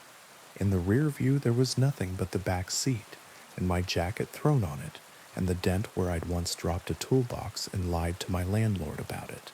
The woman's face, my mother's face, did not swim up. The man did not make himself comfortable. The road did not find a way into my cul-de-sac and rest his elbows on my hood and ask me to step outside. Inside, I hung my keys on the hook my sister insists we have so I won't lose them. I went to the bathroom and turned the light on and looked into the mirror because sometimes bravery is just that mundane. My face was my face. The glass behind it reflected the open door, the hallway with the thrift store runner, the frame of a photograph I had hung crooked a year ago and stopped seeing. I slept with my shoes by the door and a towel over the bedroom mirror. I woke 3 times to the sound of rain that wasn't there. Once I woke to the sound of the radio in the living room, trying to tune itself. I got up and found it unplugged and put the plug on top of it like a parent does to a remote. In the morning, the sun made a promise it doesn't have to keep. I called my sister and said I was coming back to help with the attic. She asked if I'd taken the bend. I told her I'd taken the long way. Neither of us used the words for those 2 things. I don't drive Harlow's Bend. Not after midnight. Not when the rain starts. When people say shortcut, I say no. When teenagers at the diner say they saw the woman in white, I ask them what shoes she wore, and if they say they didn't look, I pay for their coffee, and I say next time, look at hands. Hands never learn how to lie correctly. Sometimes, late, when the wind comes down from the ridge and the night learns where it forgot to be quiet, my radio will click in the living room. Once it said softly, keep driving, like a goodbye that did not require my answer. Once it said my name in the voice I already carry inside me, which is my mother's, and I said nothing back, because some loves stay the size they are, only if you don't feed them the wrong thing. If you take Harlow's Bend after midnight, you might make it. People do. Most come back with a story that gets longer in the retelling, and a smile that tries too hard for your benefit. A few come back and stop smiling, as if they've used the muscles up and are saving them. A handful don't come back in the way that gets counted. If you go, keep the radio off, or on. If you're the kind of person who needs a voice to argue with, don't stop. The woman will be someone you know, or someone you wish you had. If you must look at hands. Don't follow yellow squares into lit rooms that don't belong to your day. If you stall, it will ask you to be polite. You may be everything else you are, but don't be that. When you get home, and you will, if you keep your hands and your yes to yourself, sit in the quiet and listen to your house breathe. Put a towel over the mirror if it makes you feel like you made a decision. Call the person who keeps your spare key and tell them you are going to call anyway. If the radio clicks and a voice uses your mother's grammar, remind the air that you already know how to drive. Sometimes the bend will try to be in front of you again. Sometimes it will be. When it is, there is no trick, only this. Keep moving. The loop likes patience. Don't loan it yours. And if the road says your name exactly right, don't give it the comfort of correcting its pronunciation. Keep both hands on the wheel. Remember the sign. Let the curve be a curve and not a commandment. Count to the far side. When you reach it, do not look in the rear view to check. The bend loves that. It loves to be believed. Let it wonder instead. Let it stand there in the rain with its bad mouth and patient friends, and the yellow square waiting for someone who doesn't know better, and let it tell itself stories about you in which you were kinder than you had to be and still didn't stop. That's how you win on Harlow's Bend, not by defeating anything, but by refusing to audition for the part it's been saving for you since the first sign swayed and no wind moved it. Now, on to the next story. I was the only one left on the platform when the station decided to remember me. Greystone is small as stations go, 2 tracks, a brick building with a slate roof that leaks in March, a clock that gains 3 minutes a week no matter what the handyman swears he did. After the last scheduled departure, 11:45 eastbound, the train people swear by and the rest of the town ignores. The platforms go to sleep like anything else. The vending machines hum. The pigeons find their beams. The clerk in the booth lowers the metal shutter with a finality that wants to be a kindness. I should have left when he did. My duffel was heavy with the life I couldn't afford, and I was tired in the way that feels like rust has decided it is you now. But I didn't have the money for a cab, and I didn't want to go back to the apartment whose walls had learned my fights. It was colder under the canopy than it should have been for October. The air had that metallic tang city nights get when rain has recently argued with stone. I kept my hands in my pockets so my fingers wouldn't remember what they were for. The station emptied by increments. A janitor pushed a yellow cart and did not meet my eye. A couple argued in low voices until their words frayed, and they went outside to finish doing that somewhere less acoustic. An old man slept with his head back and his mouth open until the guard shook him gently and pointed him toward the taxi rank. The clock read 12:03, then 12:11, then I stopped looking. The rails began to sing. You can feel trains before you see them if you give your attention to the right place. The metal takes the news first, and then the air. I felt the hum in my shoes, and then behind my ribs, the faintest pressure, like an elevator works on your organs. The light at the far end of the platform did not turn green. No announcement belled. No headlamp wrote a promise into the dark. A wind moved along the tracks. Not a gust, not weather. An exhale with a destination. It brought with it the smell of dry iron and something like water left too long in a flower vase. A shape detached itself from the night and became a train without the courtesy of headlights. It came in soft, as if it were trying not to wake anyone, as if stealth were kindness. The cars were old, not modern, sleek, but not the kind of venerable red you take your grandchildren to at the holiday festival either. Smooth-sided, windowed, forgettable, a stripe of paint along the middle that might have been blue or green in better light. It slowed at my portion of platform with the practiced efficiency of a habit. The doors sighed like tired lungs and parted. If you've never stepped into a room with the exact temperature of a morgue drawer, you don't know the kind of cold this was. Not winter cold, absence cold. What light there was came from nowhere, a grayness that should have had a source and did not. The aisle ran down the center of the car. Upholstered seats in pairs faced forward. The windows showed me my own uncertainty and a smear of my own breath. There were people sitting. That was the first relief. None of them moved. That was the second realization. I stood just inside the door with my duffel at my ankle and told myself I was going to step back out, wait on the platform for a train that had headlights like an honest machine. The doors snicked shut as if they were tired of hearing me lie to myself. The car jolted, the station slid away, the world beyond the windows forgot to exist. "Ticket," said a voice soft as paper. He sat near the door, The kind of man photographs in old books call a commuter, suit bagging a little at the knees, tie too narrow, hat in his lap with a sweatband gone dark. His eyes were open. They were not certain who they belonged to. His hand came up slow, palm out, a ritual more than a request.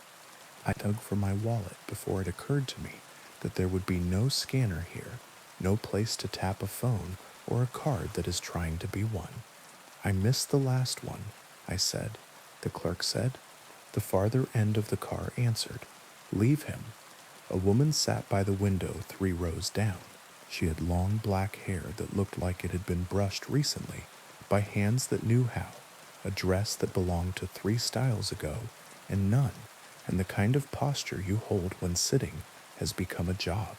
He's new, she added, as if that explained anything. The man with the hat sighed his breath out and folded his hand back into his lap. He did not blink. No one else did either, and that was the moment I placed the wrongness. The car was full of people who were not breathing like I was. The woman crooked 2 fingers. Sit, she said, before he comes. I have been told I obey too readily when instruction feels like a rope thrown into water. I sat opposite her because her eyes did not look like tacks. Up close I could see that her dress had been mended neatly at the seam under her arm. Her left knuckle had a white scar where a ring had once rubbed. The smell around her was citrus and old books, and a trace of something iron that had no right to be on anyone. What is this? I said. It came out small, a child trying not to wake someone. This is the last train, she said. It doesn't have a time printed. It has a tendency. Her mouth made that half smile a teacher makes when you get close to the answer and might need to own it yourself. I looked back at the door. It had forgotten how to open. The window showed only my face and a gray that could be fog or could be blank. They'll tell you you need a ticket, she said. If you have one, they take it. If you don't, they take what a ticket would be worth. What does that? The car shivered. Something tall moved at the far end without the insult of actually walking. You know the shape of authority, even when it is dressed in old cloth. Let's commit to that because something in me insisted wore a conductor's uniform, black enough to catch no light, with buttons that made small moons where brass decides not to die. The peaked cap was pulled low. The shadow where his face should have been felt like a place you could get lost in and never be offered a map. He went passenger by passenger, stopping with the courtesy of commerce. They held out their hands. He took something from each with a pinch, as if he were collecting coins you couldn't see. A young woman in a red coat sagged after he passed, and her red seemed older. An older man pressed his hand to his chest and then let it drop, as if the gesture didn't belong to him. The suit with the too narrow tie managed a small smile and then forgot he had. My chest tightened physically, as if the air had decided to become a hand. When the conductor reached our row and turned the blank where his face should be toward me, my name left my pockets. I felt it happen. The hook pulling, the slack, the loss. Not the syllables people say when they need you. The fact of the name, the way it anchors you to your bones. Ticket, said the absence. I don't. My voice was behind glass. He's new, the woman said. Her voice was low without pleading. He hasn't paid yet. The conductor's head turned toward her a fraction. There was a pressure shift, ears popping when you haven't climbed.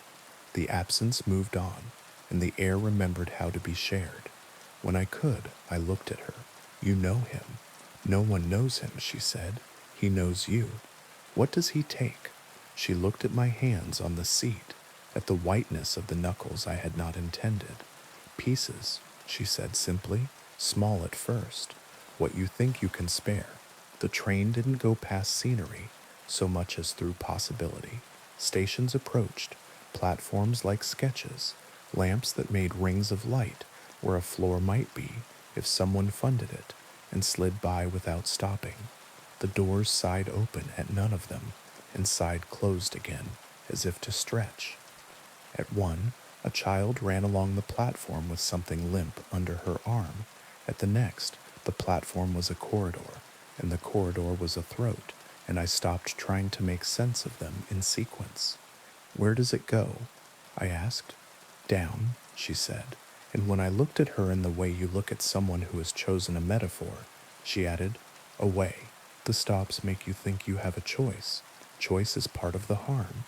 What do I do? She stared at me for a long beat, and I had the thought, sudden and indecent, that she was beautiful, not for the symmetry of her features, but for the steadiness of someone who had been waiting a long time for the right stranger. You jump, she said, when it slows, before the doors, before he wants to ask again. And you, she smiled in a way that suggested all decisions had been tried. I got on before they put numbers on the trains to tell you where you were going. I'm not new. Some days I still remember what my apartment smelled like when the radiator had a good day.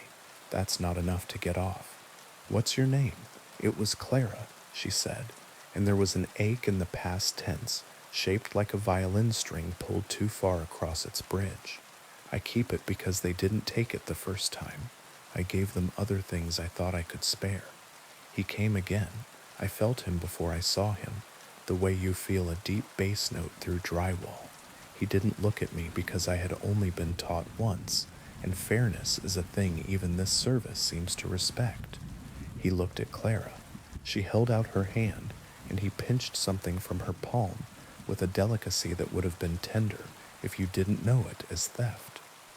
What was that? I asked when he had gone. The smell of the radiator, she said, very matter of fact, and I believed her. We passed a stop that had no platform, only a field of chairs arranged like a lecture. The chairs were full. The people in them looked up as we slid by, and their eyes did not change, and one of them had my boss's face at 30, and I hated the accuracy of it. How do you know when to jump? I asked. When you hate staying more than you fear falling, she said. For you, that will come quick. You brought no blankets. You could come with me. She shook her head. You don't start by being generous to me. You start by being selfish enough to live. The car shuddered. Ahead, a stop gathered shape, a platform with painted lines, a clock that could have been a twin to Greestone's if time had agreed to stay asleep, a rack of newspapers wrapped in string. The train slowed, not enough to be safe, enough to be wicked. Clara touched my wrist. Her hand was cool, not cold. Now, she said, the doors hissed to make you believe in them. I didn't use them. I shoved my duffel ahead and threw myself after it. The air hit back. My shoulder hit concrete and became the whole world for exactly one heartbeat. Then the rest of the pain argued loud enough to be listened to. I rolled away from the edge because the edge wants to see if you want to visit the underside of things. The platform was empty, no newspapers, no clock hands. Whatever the train had shown me to make the notion of landing less obscene evaporated as soon as it could stop behaving. I looked up. The train was gone, not receding, gone. The rails were two black snakes going their own ways. The electric hum of the station was wrong in the way a room feels when someone else has just left it. Stairs rose, concrete patched with gum and old moss. My hands shook so hard I could not trust them with my own pockets. When I stood, my knees tried to convince me they grasped prayer. I took the stairs. Greestone breathed again at the top, like a chest that has just decided there will be more of this. The clock said 12:07, which was a lie of one kind or another. The vending machines hummed their promise of sugar. The posters on the wall made perky suggestions about autumn weekend deals to towns I could never afford. There was a draft that had not been there earlier, a small ribbon of air that smelled like old citrus, and a radiator. My duffel had not made the jump as successfully as I had. It was no longer beside me. I reached to check my wallet and phone, and found absence where both used to live. Something in my chest went to one knee. I walked outside, and the town was the town. Street lamps wore their halos like saints who had stopped being for a moment. The bar at the corner had turned its chairs up on the tables and hosed a day down the drain. My apartment, If I went to it, would be 2 blocks east and 3 north, and there would be a note shoved under the knob because people who like order are very brave when it is late. I stood on the curb and stared down the street and listened to the night give advice and didn't take any of it. I did not see Clara again, not in the way that would have been clean. I saw her in other things, the way frost draws lace in a window and then forgets what it meant, the way the radiator hiccups at 3 in the morning like it is trying to laugh, the way my own name sometimes feels like a jacket I keep putting on backward until I spend a day getting it right. For a week, I did not sleep properly. The door to the bedroom remained open because the closed version felt like a train door learning my hinge. I covered the mirror with a towel and told myself I wasn't doing it for story reasons. Twice at 12:07 exactly, according to an untrustworthy clock, my radio clicked on by itself, and the volume knob turned 1 notch like a mouth practicing yes. The first time I unplugged it and put the plug on the windowsill where it could watch the rain. The second time I said quietly no to a room that smelled like old citrus and a radiator and the very faintest trace of iron. If this were a different sort of story, that would be that. I would have touched a door the world keeps for fools, and I would have learned. But people who have learned are extravagances this town rarely funds. So I went back to the station because there are habits that look like hope when you squint. Not the next night, not an invitation. A week later, when the cold had sharpened from suggestion to policy, I bought a coffee from the machine that tastes like burned promises and sat on the bench under the clock, and I watched the 11:45 go and the last janitor leave and the guard check the corners with his flashlight beam that knows more than he'll tell. When the platform was mine again, in that way silence sometimes hands you responsibility. You didn't ask to hold. I stood, and I waited for rails to sing. They did. The wind gathered itself and chose the low way along the track. The train slid in without apology. I told myself I would stay on the platform. There is a lot of telling yourself that happens around things like this. When the doors opened, the breath of the car had the smell that memory does when it tries to sneak in, wearing new clothes. The man with the too narrow tie did not look at me when I stepped in.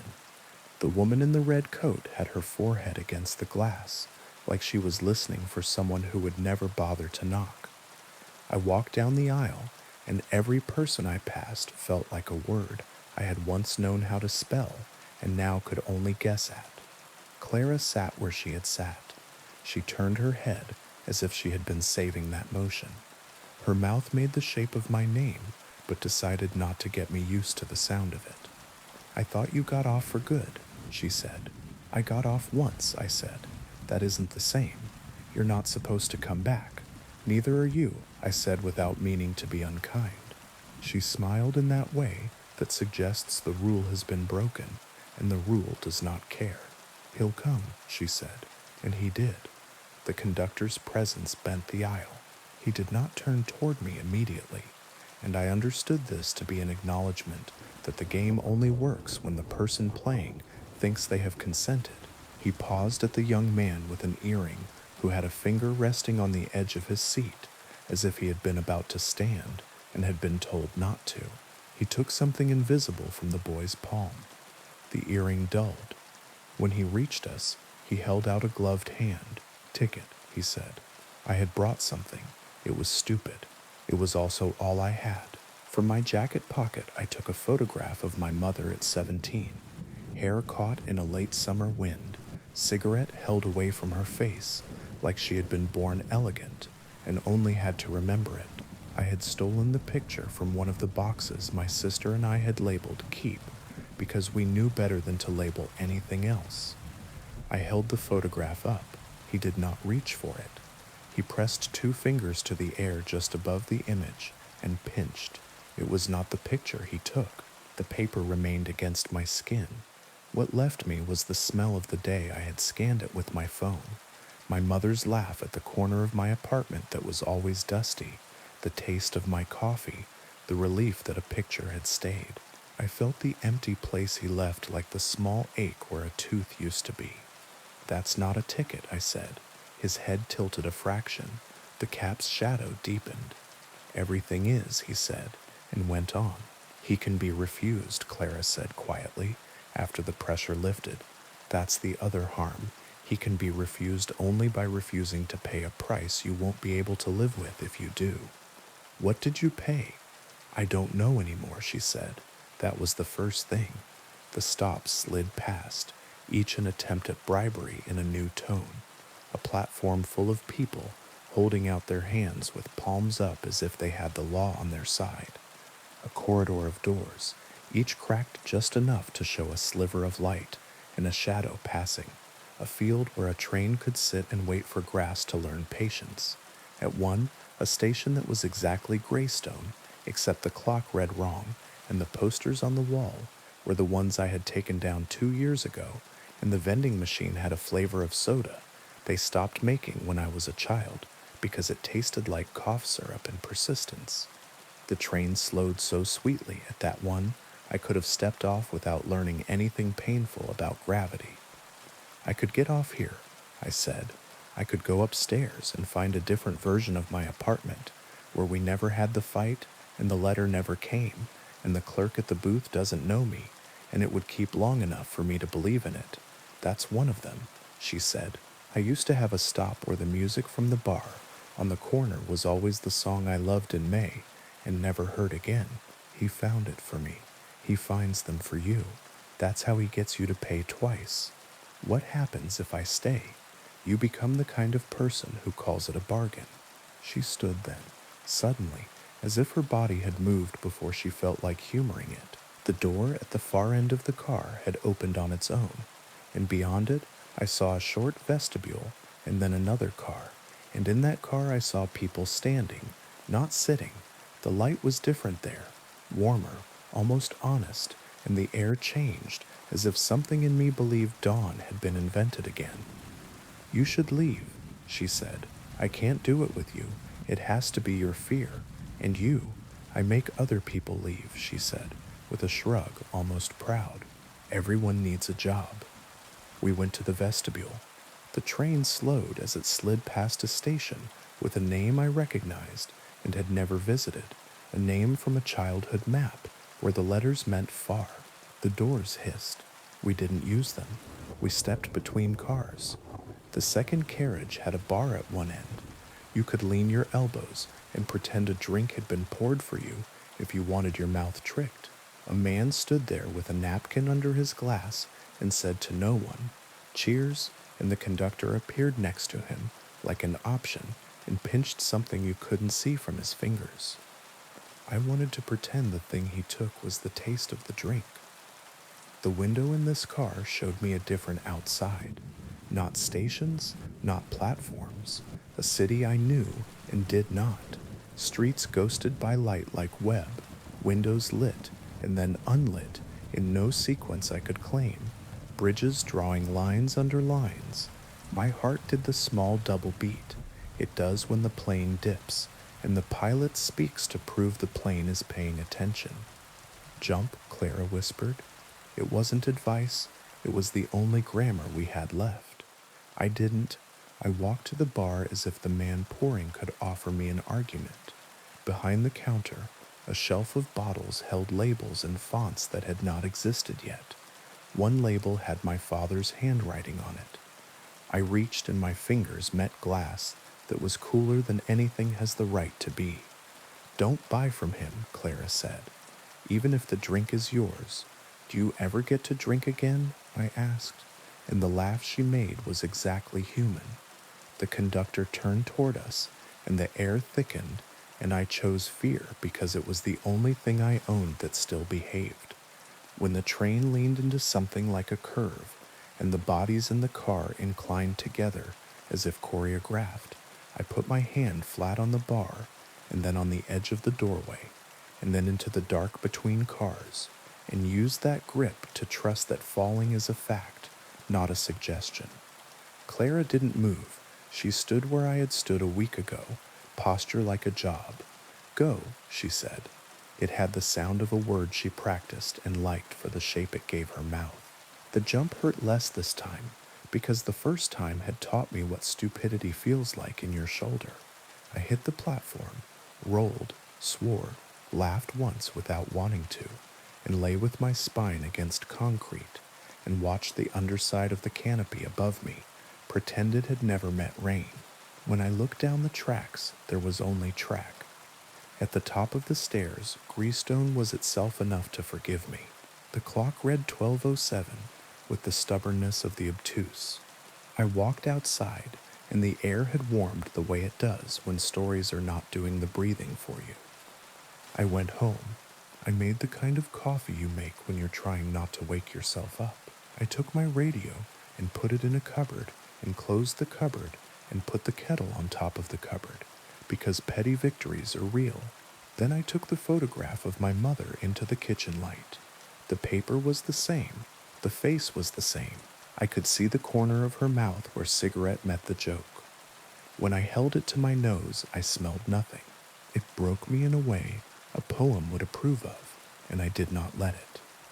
That week I looked for tickets, not the paper kind, the other kind, things I could be tricked into thinking I could spare.